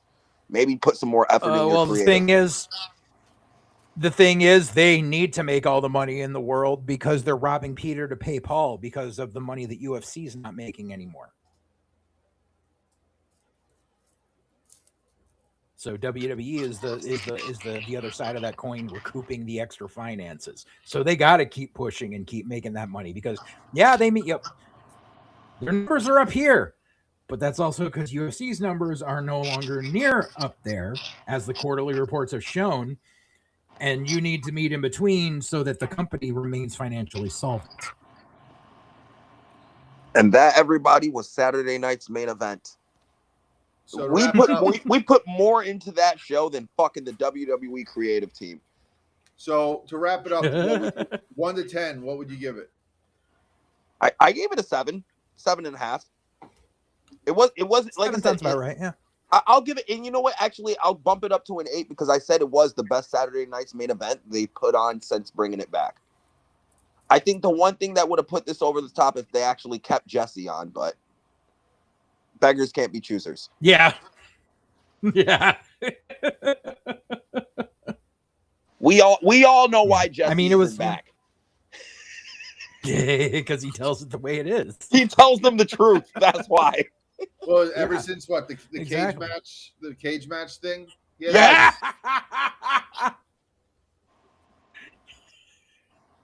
Oh God, I love watching that over and over. All right, I got going through the door. What the hell is that? I got this next segment though. Sorry. All right, we previewed the first, or we talked about the first 2 episodes, kind of reviewed them. Number 3 aired. Dark Side of the Ring, TNA, Jeff Jarrett. They missed a lot of shit, so now we got to bury them because they missed a lot of shit that they should have fucking went in on. Instead, they decided to continue on the Let's Shit on Dixie show. Don't get me wrong, I enjoyed it for the fact that it was the Shit on Dixie show because Dixie does not get enough blame for what she did to TNA. I think there's a lot of people out here who tries to cast away blame from Dixie because there were so many other factors to the downfall of TNA, a la the Hogans, the Bischoffs, the Russos, the Jeff Hardys, etc., etc. But I also think they missed the whole Billy Corgan situation, not diving into that or talking about that.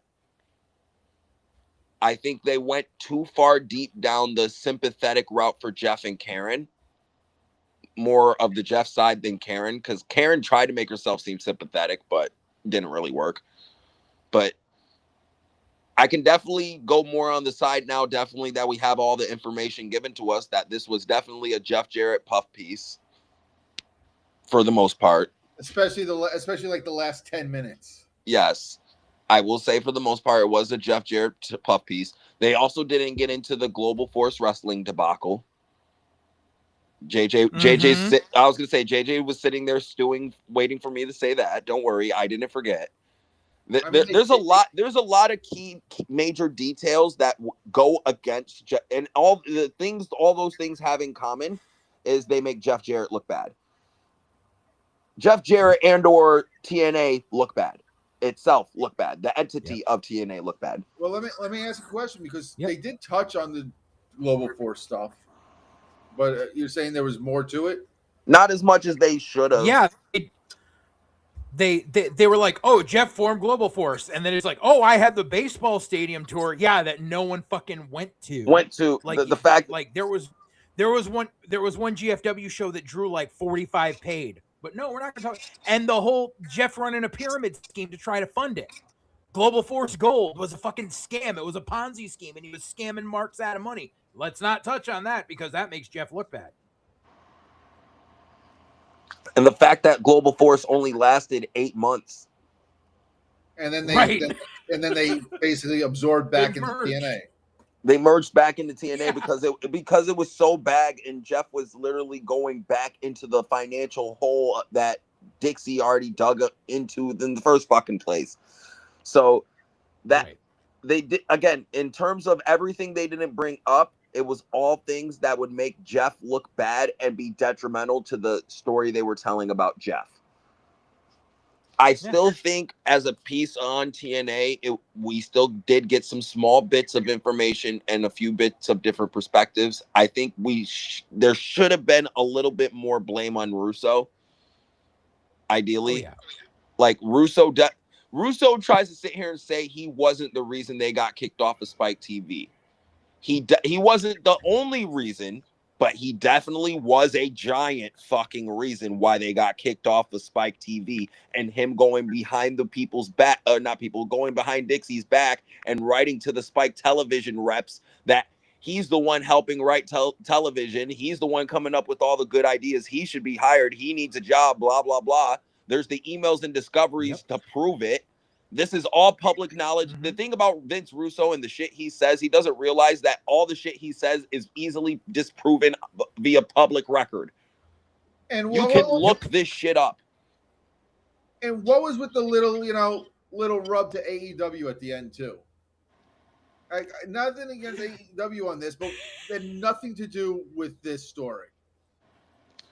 I disagree to an internet mark like Tony, who grew up on the fucking wrestling message boards. TNA means a fuck ton.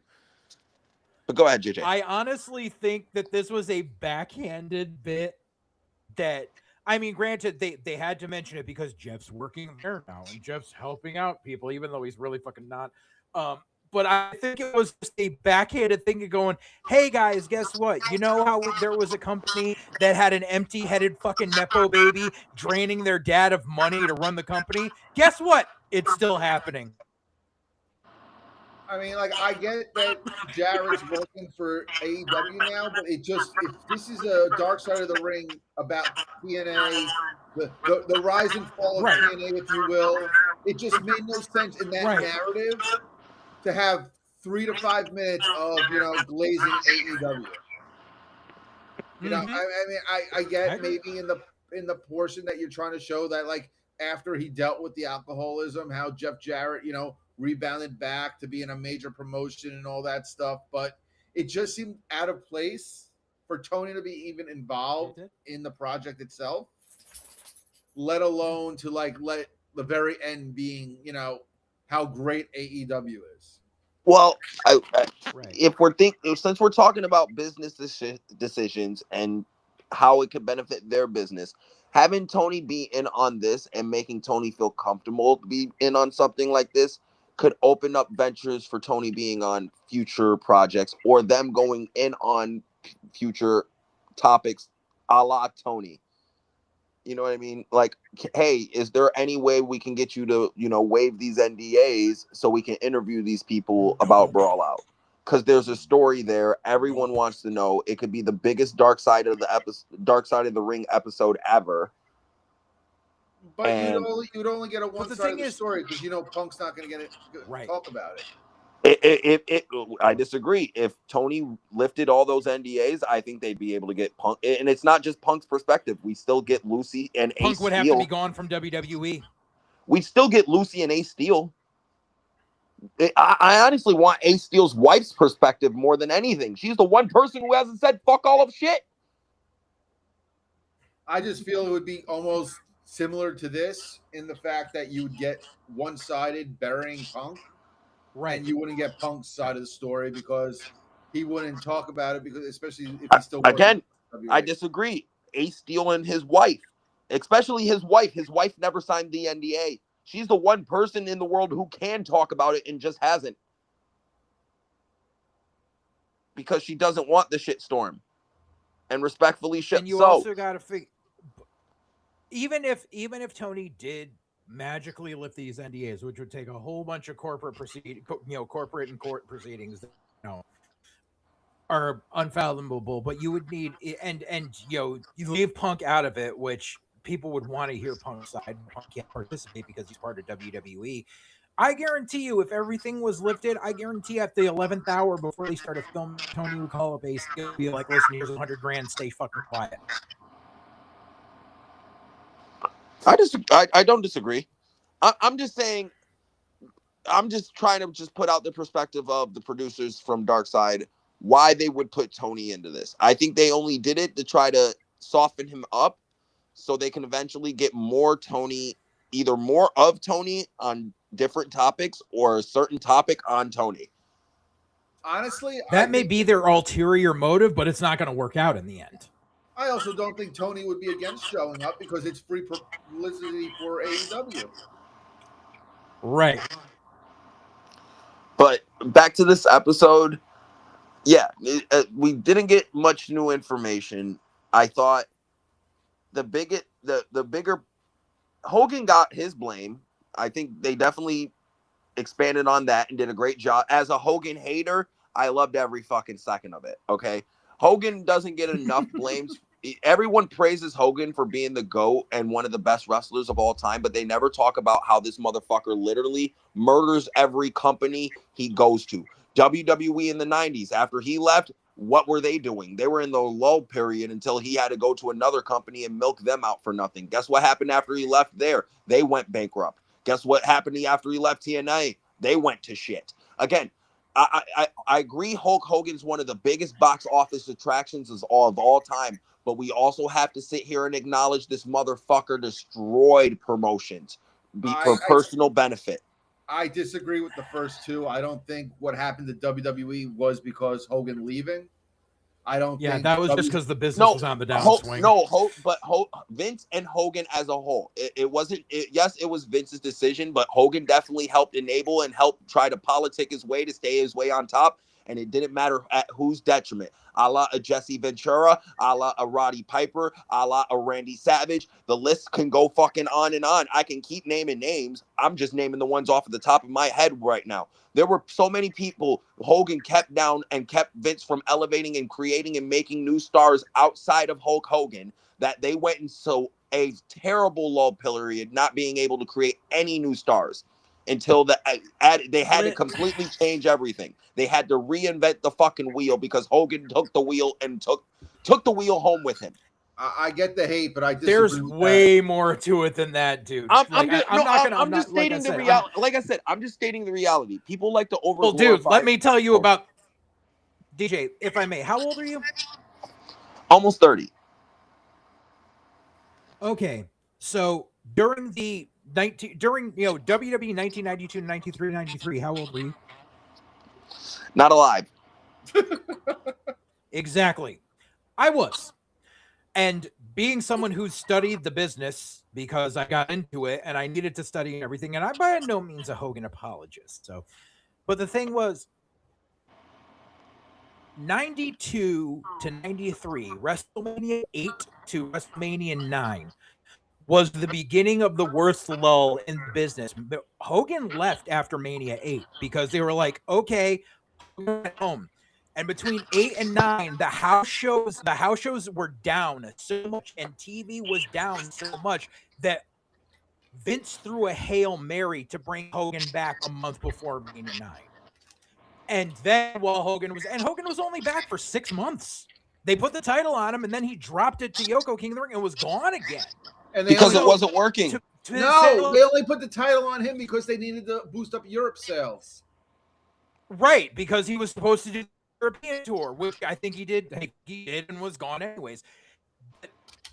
And that was, so the little happened while Hogan was gone. You can't really blame it on him then. WCW brought him in, and I'm sorry, but the NWO, a rising tide brings up all ships. The NWO is what started the fucking Attitude Era. Hold on, JJ, but let's not sit there here and act. Hogan wasn't there for 4 years bombing as a babyface now.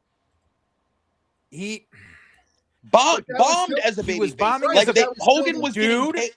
I was there. He was bombing as a babyface for the 8 to 9 months before he flipped heel. In the 2.5 years before that, he fucking lifted all of their fucking sales. He was the reason Monday Nitro got put on Mondays. Like he was not a detriment to the company when they brought him in. He was a detriment to the company come 2000. Yeah, sure. But the company had already set sail at that point. Like it was already on a downward slope because Hogan was a big piece of that puzzle, but he was the only fucking piece. At least you said that second part on him at every place, right? But I mean, it was frivolous spending, and it was the company not wanting wrestling on TV anymore. It was a whole bunch of factors. So to put all the blame on Hogan, I think it doesn't really fit. I disagree. I think you're ignoring the trend of, again, every promotion Hogan's gone to, they've not only had quote unquote lull periods, worst periods of their known career. It's not, again, the worst profitable year for WWE was 94, not 92. The only year they lost money was 94. I count the lull period for WWE 93 to 96. And that was a year after Hogan left. Right. But also, which is making my point though. I'm saying because Hogan no, go ahead. I'll let you go first. Go, sorry. WrestleMania 18. Hogan was there. WrestleMania 18 was the peak of Ruthless Aggression. And Ruthless Aggression was going strong until Hogan was doing Mr. America and left, and Ruthless Aggression still kept going for years after that. So that knocks down your theory right there. I wouldn't say Ruthless Aggression kept going. Interest for WWE kept going down. Which is why Vince started the Ruthless Aggression. And people. Hold on, real quick. During that whole era, when they brought Hogan in, they were on their upswing again, and they stayed on that upswing, and they stayed on it through about 2011, 2012 before stuff started going down again. And Hogan was in TNA by that point. I wouldn't say they had the upswing. They were going down, and they steadied out for a while, but they never went back up. They had the revenue to start the network. And you can't give Hogan that credit for them steadying out because also the WWE. But you can't give Hogan the credit for killing because he didn't. That's what I'm saying. I don't have to prove that Hogan was keeping business up. I have to disprove your theory of Hogan killing the business, and he didn't during that time frame that he was there. No, I didn't say he specifically himself was killing the business. I said because of him and how he politicked his way to keep only himself on top, no matter where he went, and only did things specifically his way. It was to the detriment of every promotion he was in. And the fact that every promotion after he left had the worst period they ever had after he left kind of feeds into my argument. And that's the point I'm trying to make. Hogan made Brock Lesnar. He left, that proves that he was drawing, and once he was gone, then they went down. So it kind of disproves what you're saying. If it was the worst period, if it was the worst period while Hogan was there, business would have dropped while he was there. All right. I mean, TNA. Hogan made Brock before he went out the door. I'm having a brain short right now. You guys are speaking Swahili to me. TNA had their biggest house of the time while Hogan was there with Bully Ray and the True. and the Aces and Eights and all that. Yeah. So Sadly, so to say that things went down, TNA got worse financially from a business standpoint after Hogan and Bischoff left, because that's when Dixie got cut off, had to go to Billy Corgan, and then we got the Anthem. Right. Dixie was blowing money like there was no tomorrow. And was Hogan a part of that? Yes, because Dixie thought that was her ace in the hole. She was like, "I'll just bring in Hulk Hogan because he's the biggest, he's the biggest name in wrestling." But it's because Dixie didn't have a mind for this business. Dixie wasn't of this business. She just thought she could keep throwing money at a situation. I also found it interesting they didn't mention that the door opened for Hogan to come in because of something that him and Jeff Jarrett did in Japan. They left that part out too. So it was Jeff was just as much to blame. Thank you, Brandon. He opened the door because they did that thing in Japan where he freaking hit him with the guitar. So he literally opened the door for an angle that brought Hogan in. So for him not to take any blame for Hogan and Dixie kind of just coerced him to a meeting, it's kind of disingenuous. Yeah. Yep. But yeah, any other thoughts on this episode? Before I short circuit any more on you guys overblowing Hulk Hogan's fucking contribution to wrestling. Not overblowing it. We're just saying that you're diminishing his accomplishments. I'm not diminishing shit. I said he's the greatest box office, the second greatest box office attraction of all time. But I also state people overlook the fact that he has been just as big as a fucking detriment to the wrestling business as he has helped it. But you're blaming him for things that he was not a part of. So it's not so much defending. No, I didn't say he. No, me saying blaming him for things he wasn't a part of would be saying he was directly responsible for Owen Hart's death, and that's a callback to some idiot who fucking tried to pull that shit on me. And when I called them retarded, fucking someone, I lost a friend because of that. Because I called someone retarded for directly linking Hulk Hogan to fucking Owen Hart's death.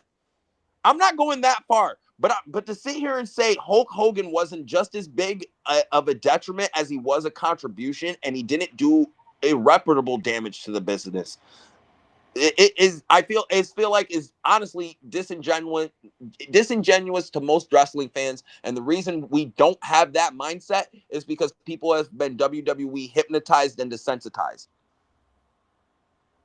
And I'm just saying, like I said, I can openly state he was a box office attraction. He was the reason the national expansion worked. He was a draw. But he was also a detriment to the wrestling business as a whole. He cut careers short. He cut people down at the knees. He made sure only Terry Bollea, Hulk Hogan was on top. And the wrestling business only benefited because of him, which was a detriment to the rest of the business. But you also said that he brought WWE into its worst period and WCW into its worst period, when you can't put that strictly on him because he wasn't even at those promotions at the time. He was gone from WCW by summer of 2000. 2000, the end of 2000 into 2001. Plus, you got to understand there were bigger things going on with WCW beyond just the creative. Right. That led to its demise. WWE was already on a downtrend, and by the time Hogan was gone, like JJ brought up after WrestleMania 8, it got bad to the point they had to try to bring him back. They had bad ticket sales in Europe, so they brought Hogan. They put the title on Hogan, try to bring those ticket sales up, and that's why they ended up taking the title right off of him. That's the only reason they put the title back on him, and we got the whole black eye holding the belt meme that we see all the time. He was literally only in the company for 6 months. It was March to September, and then he was gone. Not even September, June. King of the Ring was in June. No, because he did the Europe dates after King of the Ring too. Oh. There was like 2 or 3. So let's say March to July. So 4 months. Yeah. And speaking of ticket sales, what are we feeling about the announcement that WWE has dropped SummerSlam ticket sales starting at $25? It's smart. I They I want knew that was they gonna want happen. people to go to the show. Apparently, I don't know what the fuck else to tell you. I also think that starting at $25 thing is the obscured view ones over the entrance. Yeah, that's what I'm saying. The ones all the way along the top, the section 300 road Z. Oh yeah, very tippy top. Yeah, the top bowl, but also like remember when they added tickets at Mania in Vegas, and you were literally like they were literally right there over where they come out, so you were looking down at the entrance. Those are the $25 seats. You could see Cena's bald spot from where you're sitting. Yep. Yeah, and that's the key. The starting at $25. Right. I think it's also smoke and mirrors because you see starting at $25, you go to buy the tickets, you're thinking you're getting a discount, but you're really not. It depends. Like not I only said, are you doing oh no, go ahead, JJ. Go ahead. Well, no, you not only is it the starting at $25, but that's not counting in ticket fees, stadium fees, service fees, parking fees, all that stuff. That it's like by the time you go, it's like oh, I just bought 2 tickets for $50, and then you hit checkout and it's like $135. Yeah. I mean, like I said, I think it shows. It's kind of if from smart fans like us who knows what's going on, it shows a not a lack, but a fact of desperation from WWE. Like they want people to come here. They don't want to have people have these conversations of all in it sold out, outsold SummerSlam this summer. They don't want that conversation. They don't want that perspective. So they're doing everything in their power to make sure that shit don't happen. I think SummerSlam's going to have a fairly decent walk up now since they're doing the whole promo code, let's give away tickets shit. And they're going to get cheaper closer to the showtime. Again, they're definitely desperate to get people to come now because I think after this show, you're going to see a lot less people bidding top dollar for WWE shows because they're the only, in reality, they're the only show that people are bidding on. It's not like AEW is getting bid on for shows. It's not like TNA is getting bid on for shows. It's not like AAA or MLW is getting bid on for shows. When's the last time GCW has run a non-high school or fucking auditorium building?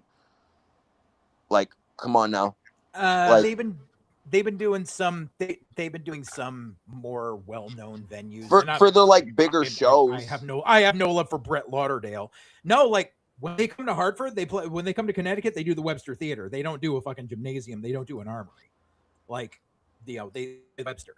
Like when they go to New York, they do the Hammerstein. When they're in Philly, they do they'll do the 2300 or they'll do something like that. So they, and like I said, but GCW also charges insane fucking prices. So I try to not think about them. Yeah, no. So like, just in terms of what's the optics in terms of the WWE, it shows desperation. They you know what I mean? Those ticket numbers and those ticket sales are definitely scaring somebody up top in TKO. If it's not Nick Khan, it's definitely Ari or Mark Shapiro. Somebody up top is worried that you guys only sold how much in a stadium? What the fuck are we doing? And but also at the same time, not realizing, again, people who don't, outside of the wrestling business, who don't know really what wrestling is, Minneapolis is not about to draw any more than 30K. Right. In reality. No matter, unless it's the fucking Super Bowl, which the Super Bowl is like the most godly event in all of America. It's the only thing in the history of America that can get you 70,000 people, can pack a 70,000 arena no matter what. That or maybe the president, maybe, because there's that many fanatical motherfuckers about him. I can see 70,000 fanatical. Not in Minnesota. Not in Minnesota anymore. Not in Minnesota, bro. But no, and to back it up to what I said earlier about WWE making the money to make up what UFC is not making. I guarantee that's another thing where TKO Endeavor, everything is looking at it of the robbing Peter to pay Paul situation is UFC just lost over $30 million on UFC 250. So they need to recoup as much as possible. So you better believe WWE is going to be lowering tickets on their big event because we just lost $30 million on this shit. We got to find it somewhere. I also think, like we've discussed, I think, Minnesota is not a hotbed. We've never had over 23K for a wrestling show since 1986. Right. And WWE's never done over a PLE or pay-per-view over 18K. I also think the problem is the fact, not a problem, but I think a lot of people forget that wrestling fans, and this goes across the board, not just WWE, realize, the closer you get to the show, the cheaper the tickets are going to get. So you see more of an uptick in the last 10 days than you do 3 months out. I mean, just in the last week for Saturday Night's Main Event at MSG, they did 4,000 or more tickets just for that. I bought my tickets to go 3 days before, and I think you're going to say the same. You're going to see the same thing with AEW when it comes to All In. I think they're going to break 400K because you're going to get a lot more people waiting for those prices to come down before going. And that's why they just knocked their prices down to half off. Right, but no different than what WWE's doing. Point being is they still wait. Right, but what I'm saying, they got scared, so they did the 50% off. But I'm saying but they did the 50% off, and since then they only moved an extra 1,000 tickets, dude. They're at 30. I think they're at 32 or 33 now. Yeah, they are. Yeah, they literally, since announcing the 50% off sale, the amount of extra tickets sold was like 1,280. Like, they're not moving tickets anymore, dude. They're going to have to discount the freaking 85% off for people to buy them.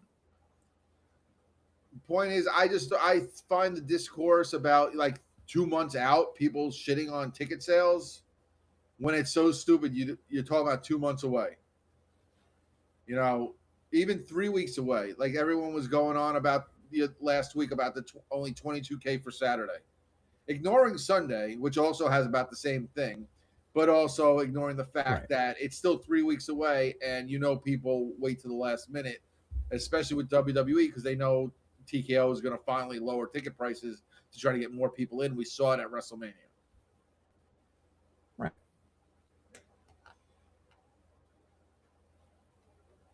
You still there, DJ? Yeah, my bad. I was replying to a text message. No, all right. So that was TNA.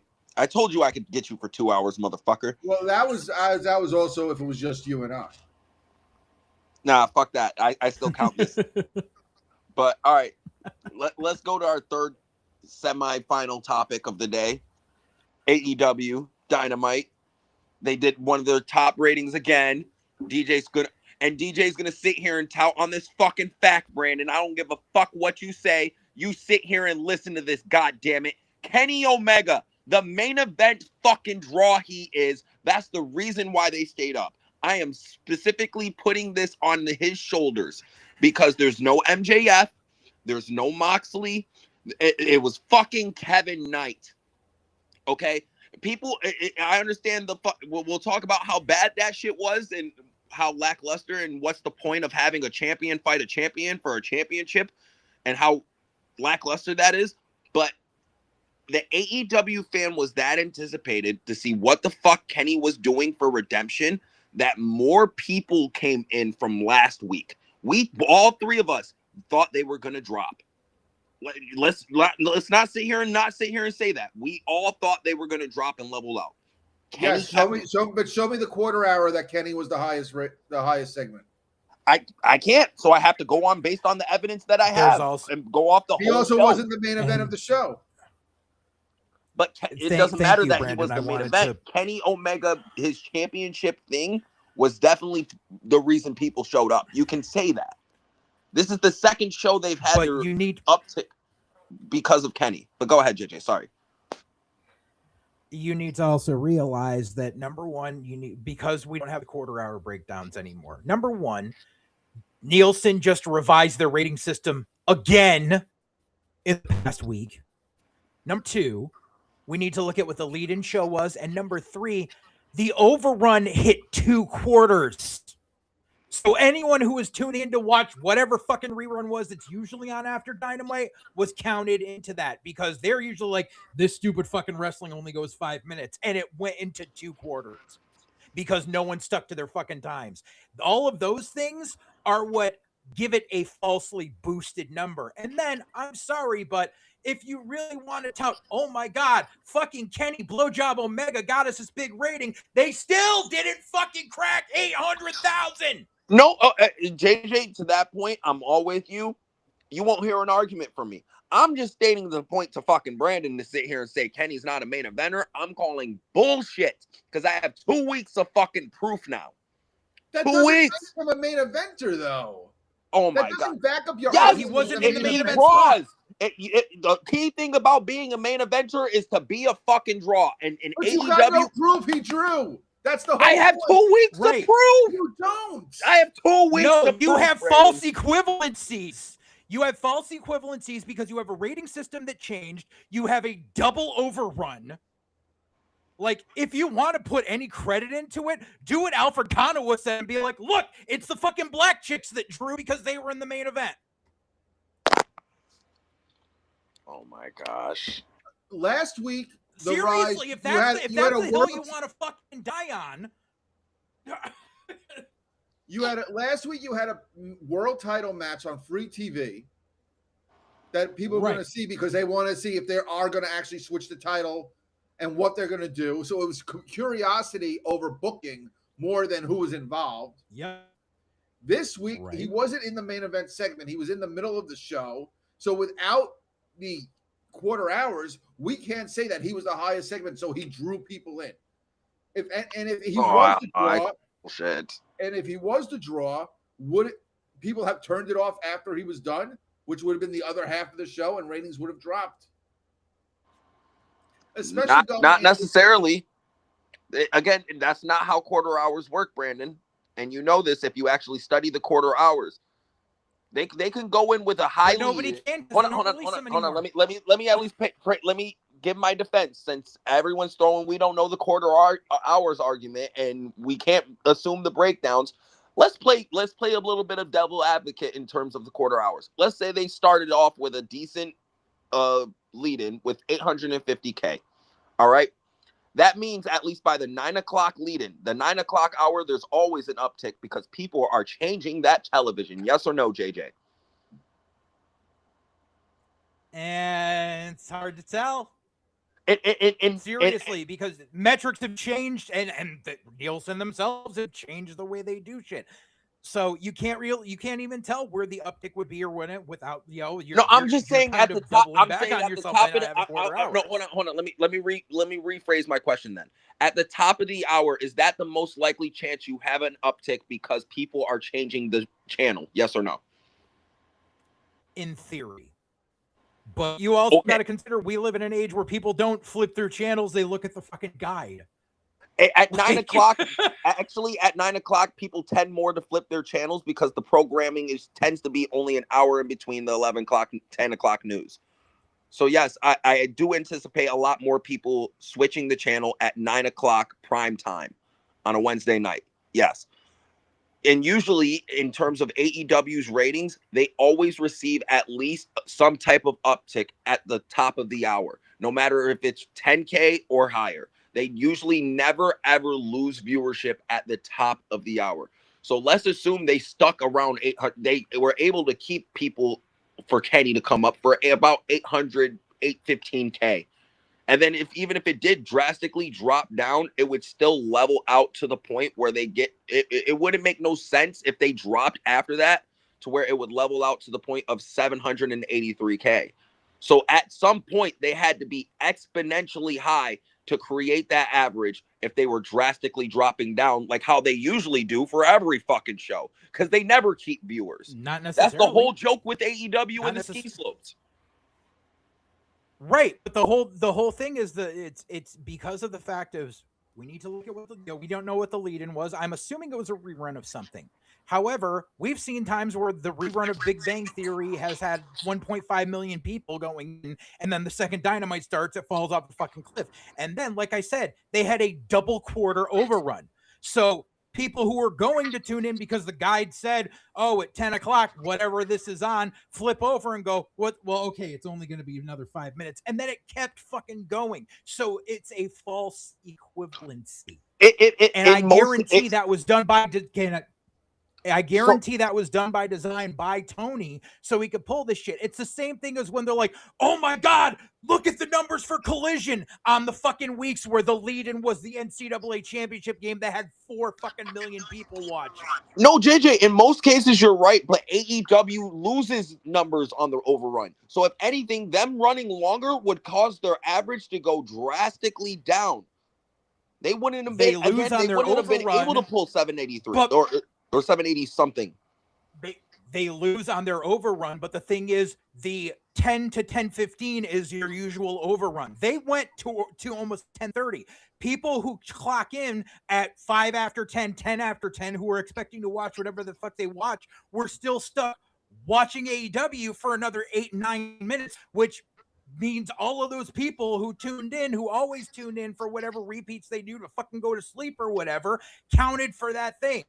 That's why I'm saying they purposely went an extra quarter to fuck with the number. And on top of it, because they did that, because I have mentioned before, and I'm pretty sure I mentioned on here as well as my show, Tony has to pay for every overrun he does. So he paid double to just fuck with a number. If Kenny Omega is the draw you're saying he is, why is it just in the last 2 weeks? What about all the other times? Millie? What about all the other times? A couple of months ago, we had Kenny against Swerve in a main event. It didn't get a number like this. Yeah. It broke 700K. It was one of their higher numbers. And this is almost so. Once again, we're celebrating 700 fucking K. Like, for AEW, that's the point we're at. Sadly, yes. I'm not saying it's a good thing, but that's the expectation that they're set. We have to celebrate 700K for them at this point. No, we don't. And I guarantee you, fucking Paramount's looking at that shit going, fuck this shit. Get it? I bet they are. First off, I disagree because I think Paramount's got much bigger worries right now than looking at Dynamite numbers. The CEOs of Paramount have bigger things too, but the fucking bean counters who are down looking at what's the first shit they're gonna fucking cut is definitely looking at it. The guy sitting down in the boiler room, sitting there with the fucking tick, they're the ones that are like, yeah, fuck this shit, it's going away. No, JJ's right on that point.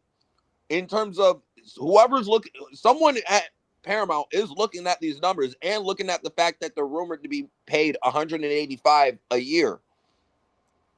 In terms of the market, and that's not all cash, but let's say 50 million of that is in marketing dollars. That's a huge fucking amount. It's way more than fucking that. Company. It's way more than that. Most of that supposed 185 is in marketing money. No, I was just throwing 50K to throw a fucking or 50 mil to throw a fucking number out there. It's obviously probably more than that. I was just playing devil's advocate. You know what I mean? But so like. I'm just stating from the aspect of Kenny has been proven to be one of their few draws. MJF, draw. Kenny Omega, draw. Moxley is not a draw. You could throw. I'll die with you there, JJ, when you say Jericho, because you know what? Chris Jericho still has name value, despite how much he's killed it. He has it still. Main event name value, no less. But to sit here and say Kenny Omega is not. To that specific, the only audience Kenny Omega is not a main eventer to is to the WWE audience, because that has yet to be remain seen because he hasn't been exposed to them yet. But I think we can all agree he's upper mid card at best in WWE. He doesn't have what it takes to make it in WWE, or he would have fucking went there already. But anywhere else, in any other roster, in any other wrestling promotion on this planet, Kenny Omega, yes, is a main eventer, and that's the whole reason I keep bringing this shit up. But as far as this show, and we'll just go straight on who's his fucking redemption challenger. The fact that it's Kevin Knight is fucking stupid. I would have been happier if it was fucking Speedball, because at least Leo would have got pissed off. And I could have lived on that. Great. You said his name. Now he's going to be like, oh, they needed a segment to talk about me. I brought him up. If he fucking cries about it, let him come to me. But this card, for the most I can tell part, you the makes reason no why it's sense. Kevin Knight. Well, yeah, I can tell you why it's Kevin Knight. Please explain it to me. Tony is a thin-skinned bitch out. Because Tony's a thin-skinned bitch, and now for Conor, what got to him? Tony perpetually lives on fucking Twitter and sits there and watches this shit. And Alfred has driven the fucking point home for the past 6 months about how Tony's fucking company is the home of the Great White Hope, and how out of how many fucking pay-per-views they've had, one has been main offended by a black guy. And so Tony went, "That's it, motherfucker! I'm gonna show you." But And that's why he not put even Kevin Knight accurate, in because there. there's been more than one. Oh, sorry, world No. champion. No, I was gonna say no. Swerve's only main evented 3, I believe. Right, but if he's saying one pay-per-view, I'm just saying that's not... the only black one, but he's only main evented 1 as champion. So, yeah, that's what that's what I'm saying. But yeah, Tony's a thin-skinned bitch, and Alfred got to him. I guarantee you that's what happened. I think this is similar to what they did last year with All Out, where they had Fletcher as TV champion go against Hangman because they think it's going to get them over to the next level. But it just didn't work. And where's Fletcher now? Didn't he just get a downgraded belt? Didn't he get demoted? He's got the Cold Atlantic Championship. Yeah, the Atlantic, Pacific, Eastern, Southern, outside of the United States Ocean Championship. That's what the fuck he's got. Right. The Eastern States bare knuckle title. Also, where the fuck is the national title? It's being defended at the pay-per-view. He With was who? off, Mark Davis was off TV because of his visa issues. That's why. But he's back on TV. He's facing Andrade for the title. Again, wasn't Andrade supposed to be challenging for the world title? Like I said this. I can't remember if I said it on the show last week or if I said it on someone else's show. But again, titles in AEW don't mean fuck all of nothing. Nothing. Oh, yeah. Not even and again, nobody holding them are making them mean anything either. It's fucking ridiculous. What's that saying? The man makes the title, or the title makes the man? Exactly. Well, the titles are making me fucking groan every time I see them because I don't want to see it. It's just belts galore everywhere and they don't mean anything. Mercedes has a belt that doesn't mean anything. Hold on. So you're saying the belts don't matter in AEW? At the moment, yes. Are you saying that, DJ? Now more than ever. So then Kenny Omega being the champion doesn't mean jack shit. I didn't say him being the champion. Man. I said him being he's a main eventer. Him being on the show means jack shit. Him being presented as a top guy means something. I'm telling you, that is the resurgence of that's why AEW is keeping their ratings right now and people are interested in their fucking product. The last good time people can remember in AEW is when Kenny Omega was champion. And people think in their minds that this will help revitalize the image of AEW when he helps crown Will Ospreay and lead them into a, quote, new chapter in life. When all it's going to do is just repolish a fucking turd. You know how many times they've said that like a WWE PPV is basically, a SmackDown or a Raw? This is basically a collision. This could have been an email. I'm gonna read. They got 8 matches announced so far. Only one of them actually makes sense. Actually, I change it. 2 of them actually make sense. So you got Shida against Maya World. Who? Why? Oh my God! I forgot Shida's the fucking. Oh my God! What? You got Cope and Christian against the Death Riders, Claudio and Pac. When was the last time Claudio and Pac even won a tag team match together? Kyle When was the last Fletcher time and they tagged Bandito, together? because Bandito, gave him a flyer with his face on it, so apparently gets you a title match. We spoke about Omega and Kevin Knight. Mark Davis against Andrade for the national title. Thekla against Willow at least makes sense based on what they've told, and she won the Casino Gauntlet. You got Chris Jericho in his rehashing of my gimmicks 2026 tour back as the Painmaker against Tommaso Ciampa in a no holds barred match. Now this one you're both probably going to shit on, but it makes sense from a storyline standpoint, so I'm not entirely hating it. They have Moxley and Ospreay teaming up against the Young Bucks. Oh, blow me. No, thank you. I don't like little appetizers. Good, because you be getting the whole goddamn 3 foot long that Kane would have had and fucking see no evil, bitch. Yeah, okay. He is not interested in your Amuse douche. What are you gonna start talking to me about anime like fucking Ospreay and Omega did? Anime. All right. Also, the promo.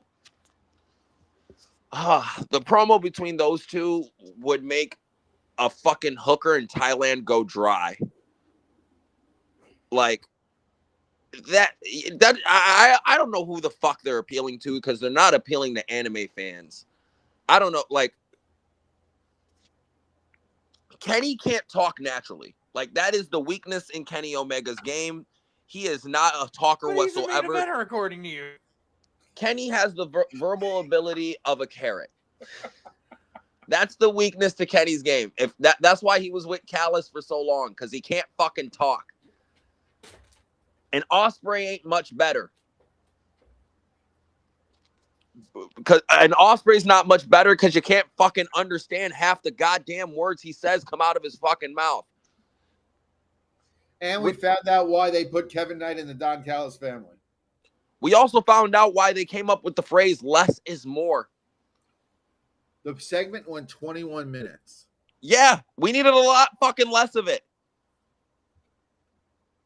Like, and it's not even just these two. These two highlight the weaknesses of everyone in AEW, because these two are the best AEW have to offer.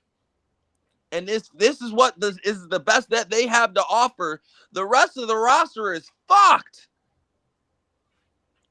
Like, again, like, I don't like to say these things because I am one of the people who root for AEW and loves when AEW does shit right and get shit good. When AEW is good, it is good. It's just they have a lot more misses than they do hits now. And I have to call it out when they miss. Wow. And this promo segment was a fucking miss. That us finding out that Kevin Knight is facing Kenny Omega at Redemption is a giant fucking miss. This is possibly gonna have a worse pay-per-view buy rate than Forbidden Door, which is known to have the worst pay-per-view buy rate every fucking year. This is gonna be worse. I think, according to Meltzer, I believe he said that Forbidden Door got 140K. Did he say 140? He says that for every pay-per-view. No, because Double or Nothing, he said like 205. Okay, these are all bullshit pay-per-view numbers. But I said, according to Dave. So, yeah, they didn't do anywhere near 100. that should be a prerequisite right there. I was gonna say Forbidden Door usually only does 90 to 100. If I think their best is like 120K, and that was the first one. And that was still like the lowest of the year that year because everything else was so nuclear fucking hot. So, yeah, no, I expect this pay-per-view to not be. There's nothing for even the normal AEW fan, the people who want to see this shit, to go out their way to see this shit. Like, I speak to, a kind of normal sicko, and he's the only reason he's excited for it is because he's actually going, and he's never been to Montreal before. But if it wasn't for that, he wouldn't be like interested in this because it's a throwaway. Some of the bad ones on there actually can admit that this one is just a throwaway pay-per-view. most of these matches make no sense. They're just put together, and they're going to be the same match you see every week on TV.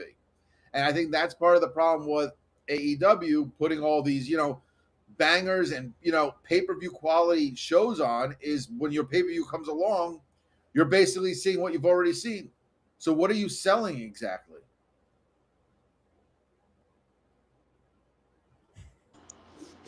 JJ, you've been oddly quiet. What do you got to add to me ranting about this, subpar show? Just it's the same nonsense it always is. It's like it's a televised indie. I've said it 1,000 times, and this is where you can. It's one of these things is where you can tell it's a televised indie because the mentality of your typical indie booker is to put together a show that's a bunch of banger matches that have no rhyme nor reason, and then 4 to 6 weeks later come back to the town and do the same thing and hope that people have put a connection between the two. The problem with AEW is they have weekly television, and so they're just doing an indie show every week on television and trying to string along things, and then by the time they get to a pay-per-view, it's like it's the same shit that we've been doing, so no one cares. But it's like, oh boy, but I'm gonna get 6 hours worth of flips and dips and dippy-doo garbage matches and yippity yay, and no one cares. Like, people go to the pay-per-view so they can say, I was at a pay-per-view. That's why people go to the pay-per-views and don't buy tickets to Dynamite, because they can say, I was at this, because they think it's like a status symbol of, I went to a pay-per-view. No one gives a fuck. No, and me and Brandon got into a conversation about this earlier, because about something earlier when he was we were talking about Speedball, and he was like, well, I think he thinks to an extent that Speedball is a good worker. And I said, my response to him pretty much was, it depends on what your definition of a worker is. Because AEW fans and their fan base has this different concept of what a worker is. A worker is someone who can execute moves flawlessly. If you can execute that move and do it flawlessly the way it's supposed to, you're a good worker. Because Brandon was trying to explain to me that Speedball and Orange Cassidy are both good workers. And I said, fuck no. They can both do moves. If those two are good workers, at least based on what I've seen in AEW, I can go into a ring right now and have a 5-star classic. If that's all it takes to be a good worker. There's so much more of the little things in wrestling you have to know how to do in terms of placement, timing, knowing what moves to do, what moves to sell, what body part to work, how to encapsulate those emotions out of the crowd in order by doing said moves. There's so much more than just doing a move. So when we're saying people like Speedball Bailey or fucking Orange Cassidy are good workers, I'm going to sit here and say, I don't know. But we already know that AEW lacks in ring psychology. Right. But I mean, that's it's a part also, of work, though. It's a common misnomer that the fans use when they think of what the definition of a worker is. A good worker, a worker in general, is someone who can work a match, who can get the crowd going, who can talk, who can work on the fly. Yes. Who can adapt to situations. People like, and nothing against, like, Bailey's just not a television dude. Bailey is a good hand. There's a difference between a good worker and a solid hand. Bailey is a solid hand. Cassidy, Jim he's a solid hand, and he has traits that do not translate to television, but is worth. He's a good worker on the indies. He's not a television good worker. To me, so like JJ, to me, he's a wealth of knowledge. Yeah, go ahead. No, I just want to like give you my premise on who I think a good worker would be. Like, I think Jacob Fatu is a phenomenal worker. You know what I mean? Or like, he is. I'm trying to think of another good example. Claudio in WWE, phenomenal worker. You know what I mean? Like, Claudio was a solid hand, not a good worker. I said in WWE. In WWE, they knew how to use him to indeed. Even in WWE, he was a solid hand. He wasn't a good worker. Okay. He was a mechanic. I'll give you that one. I'm trying to think just off the top of my head, favorite workers. I would say Danielson, Prime Danielson. Solid worker. Danielson's a mechanic. He's a mechanic. He was showed us some personality, but when it came down to it, he was his own worst enemy. Okay. Austin Aries. There we go. Phenomenal worker. Yes, great worker. Piece of shit as a human. Real life. He's a fucking dick, but one of the best workers I've ever seen in my life. And I mean, legit work. Seth Rollins, worker. Yes. Solid worker. You know what I mean? Like that when I think of workers, I think of those type of guys. I don't think of Orange Cassidy or Kenny Omega being a solid worker. No. Kenny Omega can do what he can do best, but he's not a worker. Which is what I hold. Tell you that. Oh no, go ahead. As far as Orange Cassidy goes, and this is what I tell people about Orange Cassidy. Number one, the Orange Cassidy you're seeing on TV was not the original version of Orange Cassidy. Orange Cassidy was a joke character. It was never supposed to be a long-term thing. But as far as the person who plays the Orange Cassidy character, if you go out of your way and find some stuff where the same guy worked as Fire Ant as one of the Colony, you can see that he is a great indie worker. He can get the crowd going. He can work a great match with anyone. You know, he can work a fucking broomstick. He didn't really have to cut a promo because they didn't talk, but he did things. He did lucha, so it was a different type of thing. That was Chikara, right? Yeah, Chikara, but he played Fire Ant outside of Chikara. Like I booked him a couple times as Fire Ant, like in different companies. It was just the Colony was primarily a Chikara gimmick, but those guys went outside of it to do other things, and that's why like he invented Orange Cassidy originally, was so he could fuck around on other shows and do a comedy gimmick.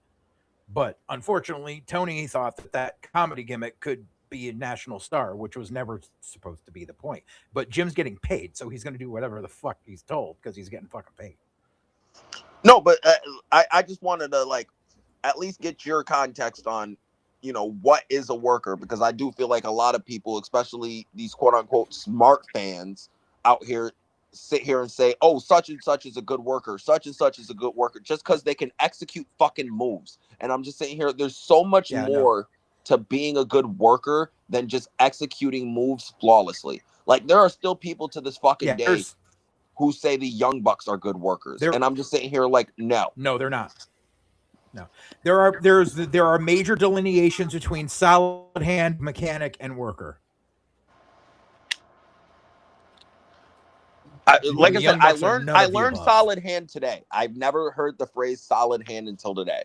I've heard mechanic, but I've never heard solid hand. So at least now I have a new I have a new way to fucking, you know, delineate and level out people.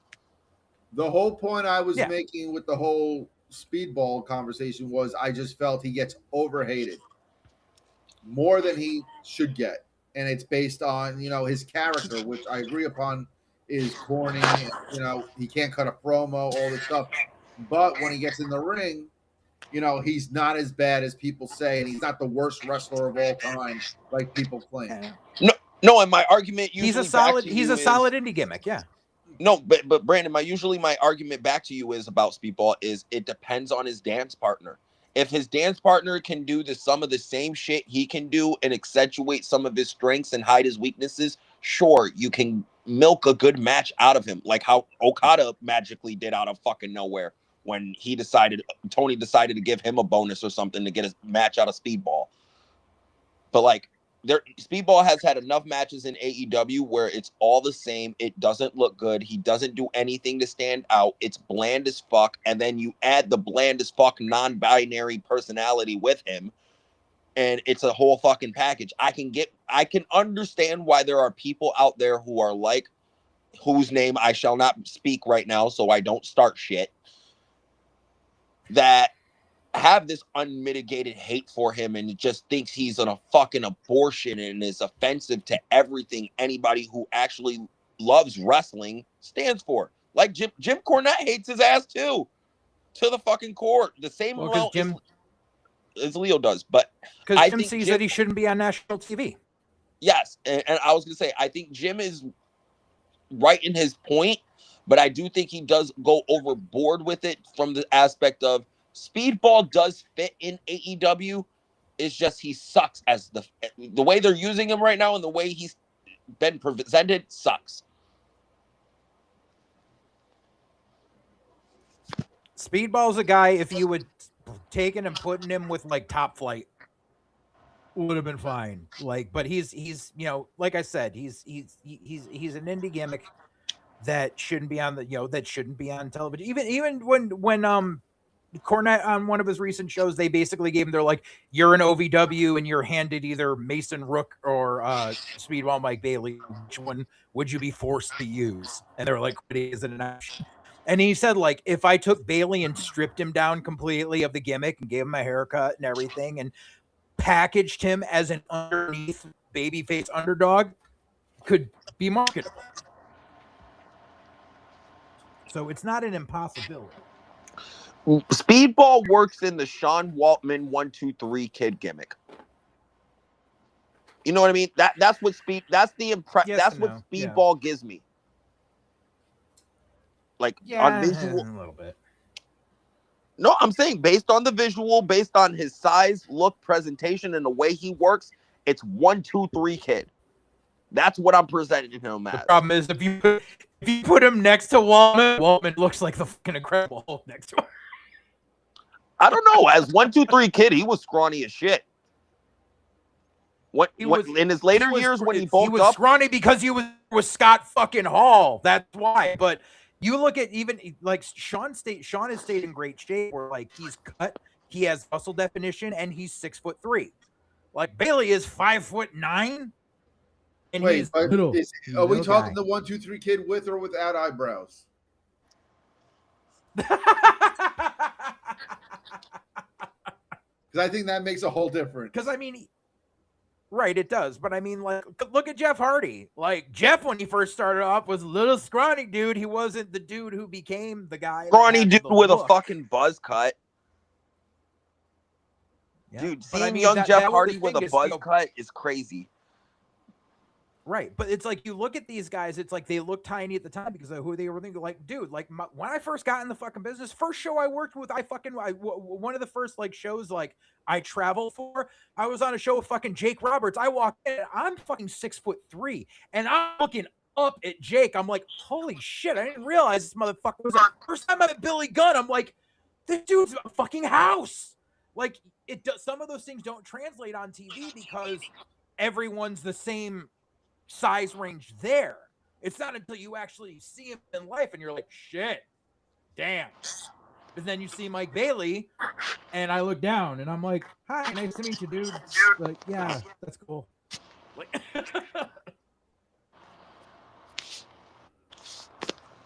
all right, what else did we miss on the show so far? We got Kenny, we just ranted about Speedball being minute in size. What about the Mercedes? What about the Mercedes segment? What, the main event? Yeah. It was a typical match. I didn't think it stood out at all. Nothing offended you or anything? Not that I could remember. I mean, I don't even remember it. It was 3 days ago. I don't remember anything about it. I was gonna say JJ's over there dying. Oh, that's AEW. It's for fucking forgettable. That's why. That's what. Like I actually watched. Right, I watched it last week, and all I can tell you that I remember from last week was Ospreay and Moxley being in there in a match way too long. It was supposed to be a squash match, and Kenny getting sand in his eyes during the fucking main event. That's all I can fucking really tell you. So yeah, I honestly I don't remember the main event at all. I just remember that Willow got pinned. It wasn't even Willow. It wasn't even Willow who got pinned. It was Han or Hyan, right? Okay. I commend Tony for trying to feature Hyan and Maya World and trying to make them a thing.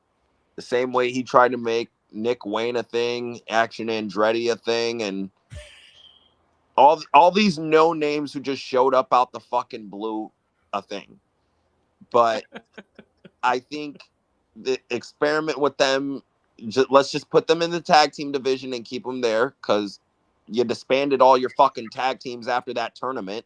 So you need to start creating new ones. Again, AEW, I feel like All In needs to be a complete reset for AEW. It has to be. Everything needs to be done, changed. All belts need to be changed. We need to be going in completely new directions. We need to start making and breaking divisions.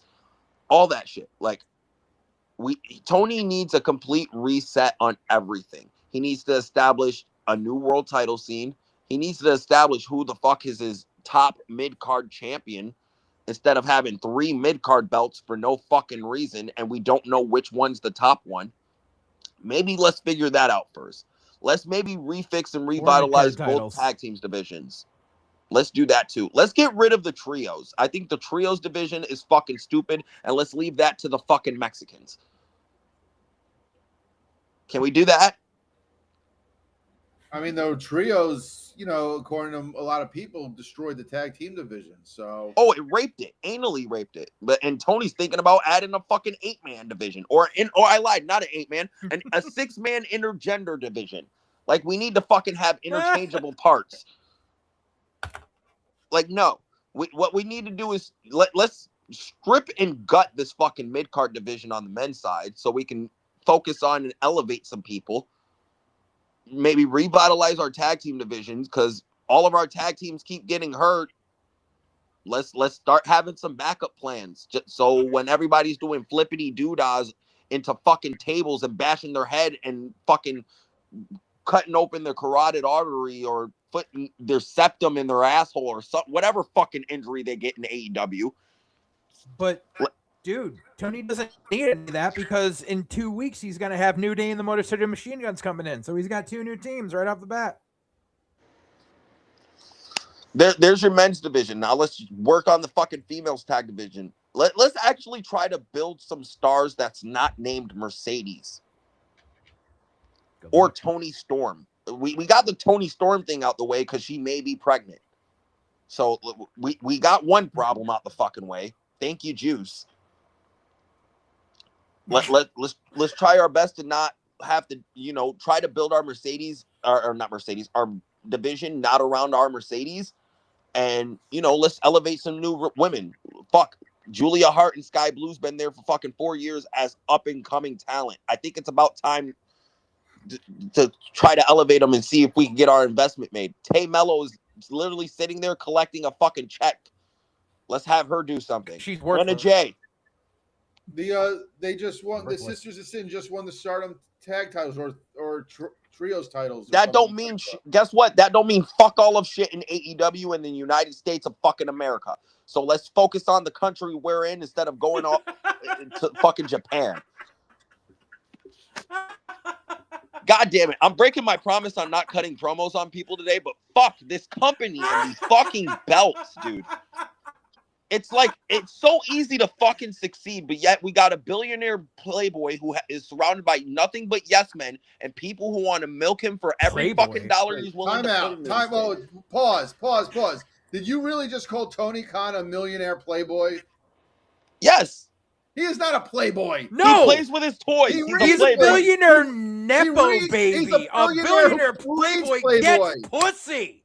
He's a billionaire who reads Playboy. He's not a billionaire playboy. He's a boy who plays with his toys. He's a playboy. Like he's Bruce Wayne or Tony Stark. Jesus. Y'all get my fucking point. This kid has millions of fucking dollars and he does whatever the fuck he wants with it. Okay, he's rich with no budget, but he has no clue what the fuck he's doing. He's surrounded by people who just tells him yes because they want the job for life. They want the endless summer camp, which is the job at AEW, and they want to be able to do it with their fucking friends. That's it. And again, we don't need the millions of fucking belts. And that's not even including all the Ring of Honor ones that they're constantly fucking featuring too. Like, let's gut the mid-card division. We don't need a national title. We don't need an international title. We don't need an intergalactic title. We just need a TBS title or a TNT title. If you want one more mid-card title, fuck it. We'll just do the unified title. Combine all the belts and do the unified belt. It was a good-looking fucking belt. You used it for fucking 2 months. Dust it off, take it out the fucking case. Let's use it as a secondary mid-card belt. If you really need it that fucking bad. But women's division, fix that fucking problem too. You got you don't even have enough women right now for 3 divisions. You barely got enough for fucking 2.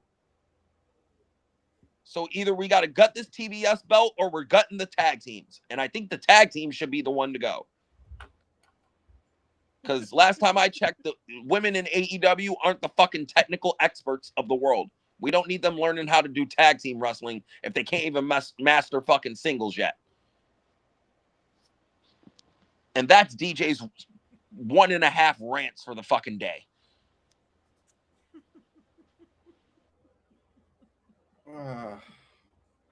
Millionaire playboy. He plays with his fucking toys. He's a playboy. That's my definition. No. Oh. No. Bruce That's Wayne was a millionaire boy. playboy. No one said the toys had to be fucking females, okay? Tony Stark was a millionaire playboy. Tony Khan is not. Right. He's a billionaire fuckboy. The playboys get the pussy. The fuckboys are little bitches. Yeah, you say that. Tell Tony Khan's fuck fucking boy. thread count he's not a fucking playboy. What? But- Because he buys fucking expensive sheets? I don't give a fuck. Sheets are sheets, motherfucker. When there's no pussy to be had in those sheets, you are not a playboy. I don't know. I think Tony's fucked at least Tony, one no cheerleader. pussy having Khan. That is how he's going to be referred to on all of my shows from now on. Tony, no pussy having Khan. All right. Is that all the AEW spiel? Yep. All right, bitches. It's everyone's favorite time of the day. Sicko soapbox time. Oh boy, here we go. Oh God. This Just one's sit gonna back- be a sit back and semi-long relax. one because I told Brandon I'm gonna stretch it. So let's see how long I can do this one. That's what she So said. this one's actually gonna be a kind of lighthearted one though too at the same time. So I'm not gonna sit here and completely cuss the person out that I'm talking about.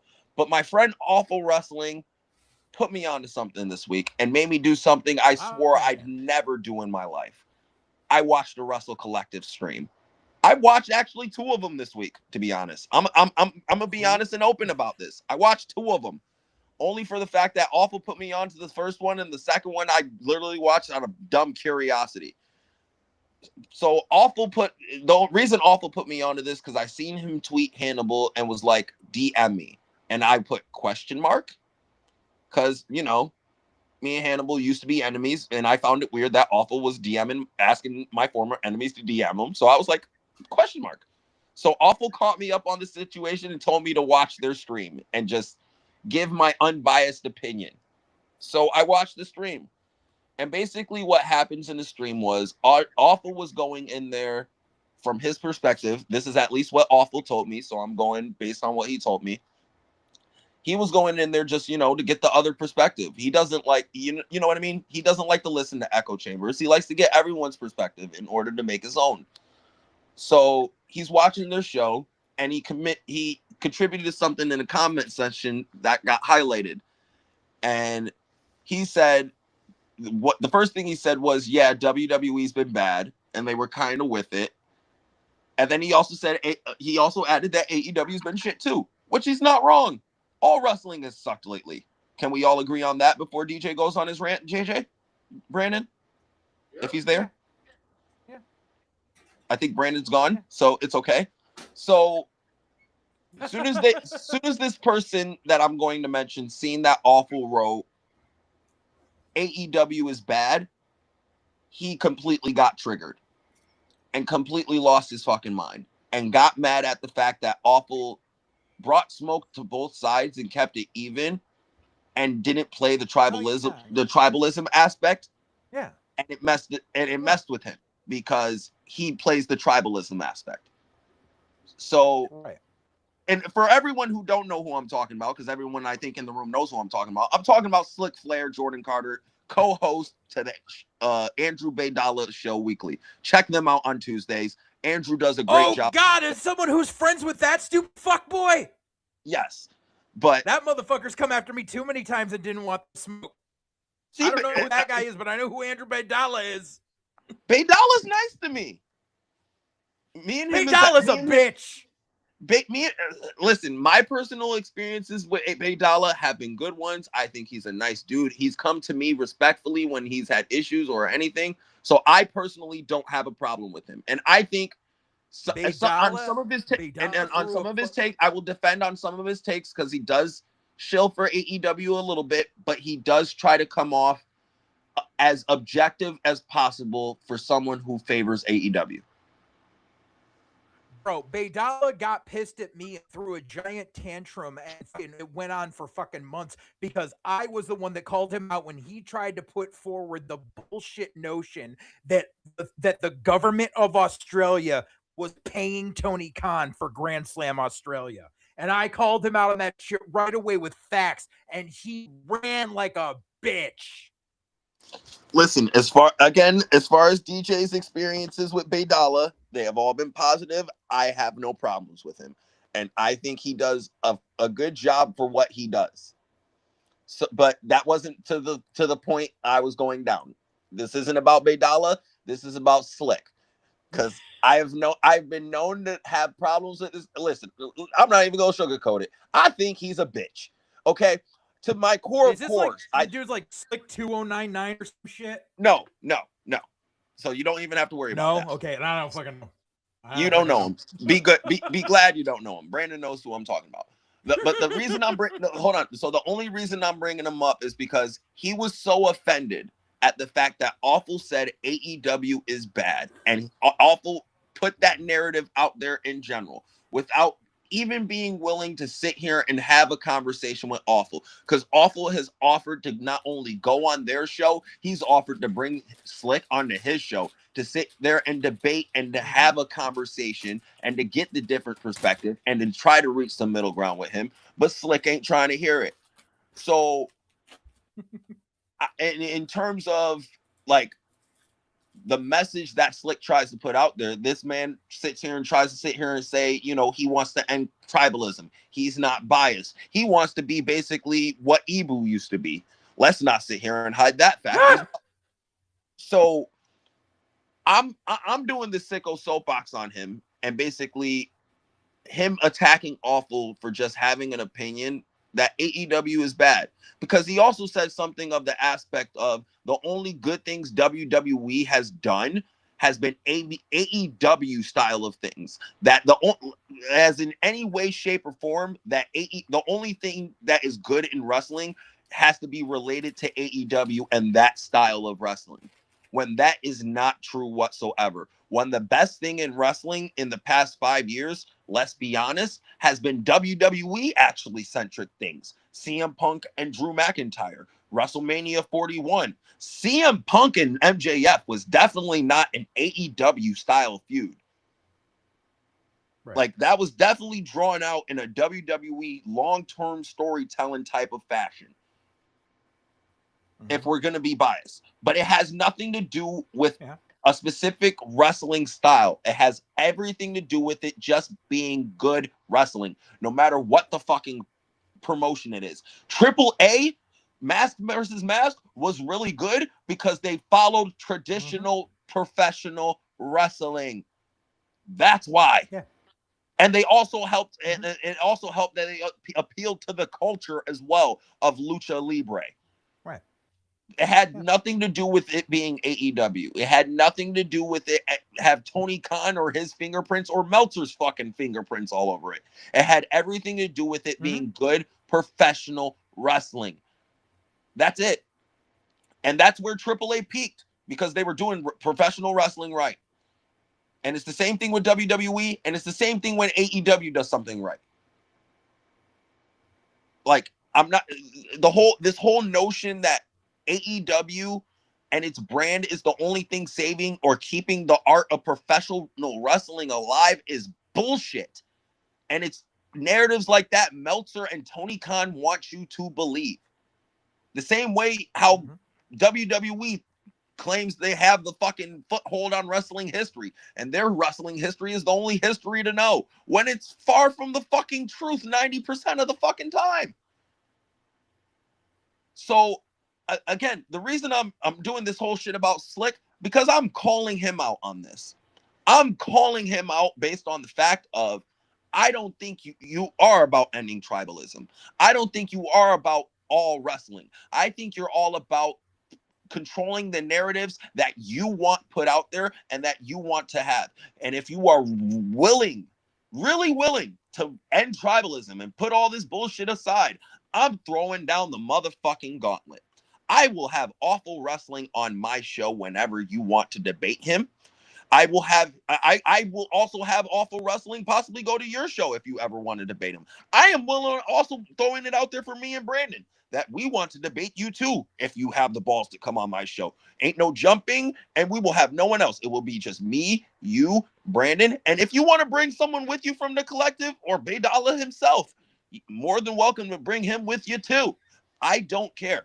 I want to sit here and I will have the most respectful conversation as possible. I will not call you a bitch. I will not yell at you. I will not cut a promo on you.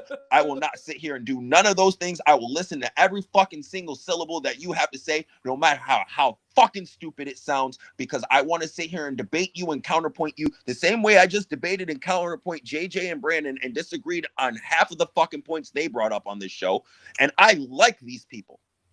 So if I'm willing, you know what I mean? So I'm willing to do this shit with someone that I don't like, because I want to sit here and prove the point that you're not about ending tribalism. You just want to control narratives and put certain narratives out there. And let's have a conversation about what the landscape of the wrestling business is right now. Why is AEW good? Why is AEW bad? Why is WWE bad? Why is WWE good? Because I spend half of my fucking time just pointing out the truth, the objective truth, at least my objective truth, from what I see in my eyes and whatever I have experienced. If I am showed more evidence, I should be allowed to change my perspective because I am presented more evidence. But 9 times out of 10, I stick to my guns and the facts. Again, I just argued with JJ and Brandon for 2 hours and about 30 minutes on fucking Hulk Hogan's bullshit contributions of wrestling. So if I'm fucking willing to debate and stand on my ground, trust me, I don't have no narratives to push. I don't have a fucking dog in any fights. I am the king of objectivity over here. So here, if you're really about it, be about it. If you're not, nut up, shut up. And second part of the Sicko Soapbox, Brandon didn't want me to do this, but I'm doing it anyway. Leo, sorry. I gotta sit here and stand on ground. Okay, I called Brandon out earlier on the phone when I told him straight out the only reason and for the people who don't know, Brandon put out a list of the most insufferable fan bases he thinks are out there, right? Oh, I saw that. Yeah, okay. You seen that list? Okay. There's a reason why AAA was number 2. Okay. That and me being his co-host, I know that shit.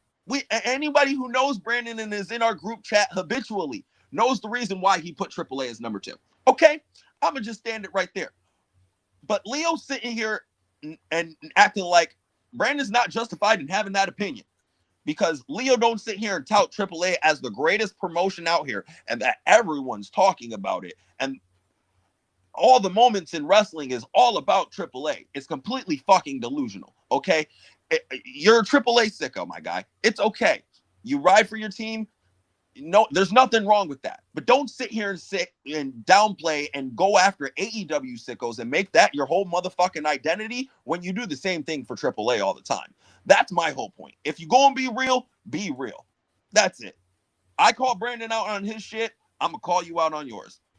And don't sit here, and I don't want to hear no, oh, well, Brandon put you up to this, or Brandon, Brandon don't know a goddamn thing. Brandon advised me not to do this because he didn't want to hear that. So I'm saying this as his co-host and as somebody who got his back and somebody who ain't out here Taylor Grifton out here.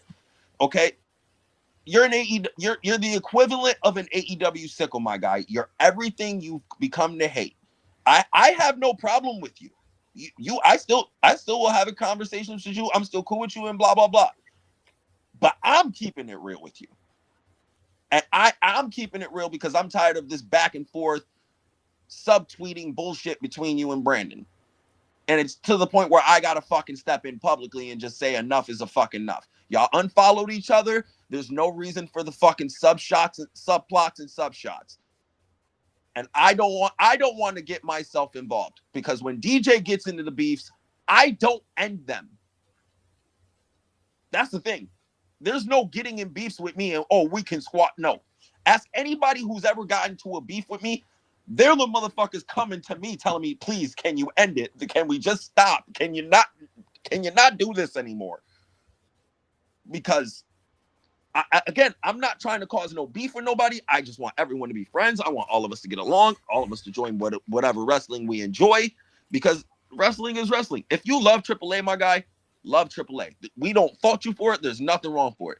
But if you out here just posting shit on Twitter, not even objective facts, subjective opinions, and trying to claim them as facts, and you're asking us, the public, to take that as a fact, and you get angry when motherfuckers don't take that as a fact, that's sicko behavior. I'm sorry.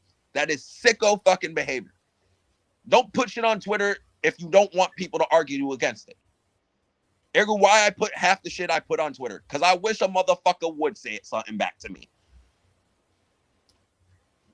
All I'm going to say is, DJ, you're not the one who makes the rules, right? Nah, fuck that. I do make the rules in this case. Let everybody leave everybody alone. Let's all love everybody. Again, I don't hate the rest. I've learned to become a nicer person. I don't hate the Wrestle Collective no more. I just hate the head bitch in charge. And I just invited them to the show to somewhat squash the beef and let bygones be bygones. And let's have a fucking conversation about things. But I also let my feelings be known at the same time, because I don't have to hide shit. I don't have to, again, who the fuck I gotta bite my tongue for? But that's just me. And I think that was a solid sicko soapbox. I think I kept it under 20 minutes. I think I kept it under Omega Ospreay time. I'm confused. Because about 3.5 minutes ago, you said, I don't end beefs. But then 30 seconds ago, you said, I want to have you on so we can squash this beef. I'm confused. No. That's what I'm saying. I usually don't end beefs. When people get into beefs with me, it's usually other people begging me to stop. But I'm being the bigger person for once, because I'm willing not even to end this beef, because I know it's not going to end, and I know he's not going to jump on. I can bet you, JJ, this is going to go right above his fucking ears, and he's going to ignore it, because he's not about it. I'm just putting out the challenge to say I put out the challenge. I was the bigger person. I sucked up my pride, and I did what he wouldn't be able. He claims he's willing to do. Turn the other fucking cheek. I'm willing to do it. I'm willing to put my fucking pride aside and my hate for that gutless pussy to sit here and say, let's have a conversation. Okay?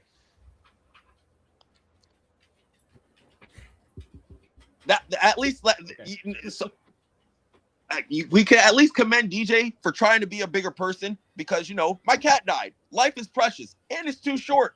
Fuck that. Yeah, I'm not going to hate somebody forever. I'm going to try to be the bigger person. And if they don't accept the hand that I'm fucking extending out in my own way, fuck them.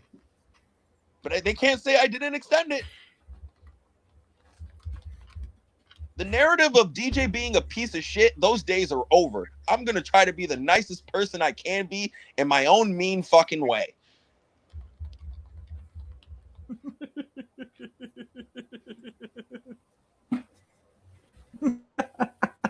And on that note, this has been episode 30. I don't extend a hand.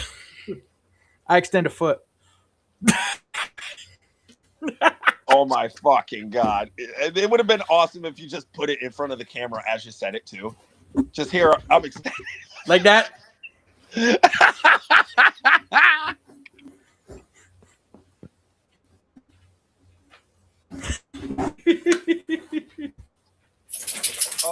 Gotta get a leg up on the competition, Brandon. Yeah. Zach Gowen ain't got shit on me. Damn right.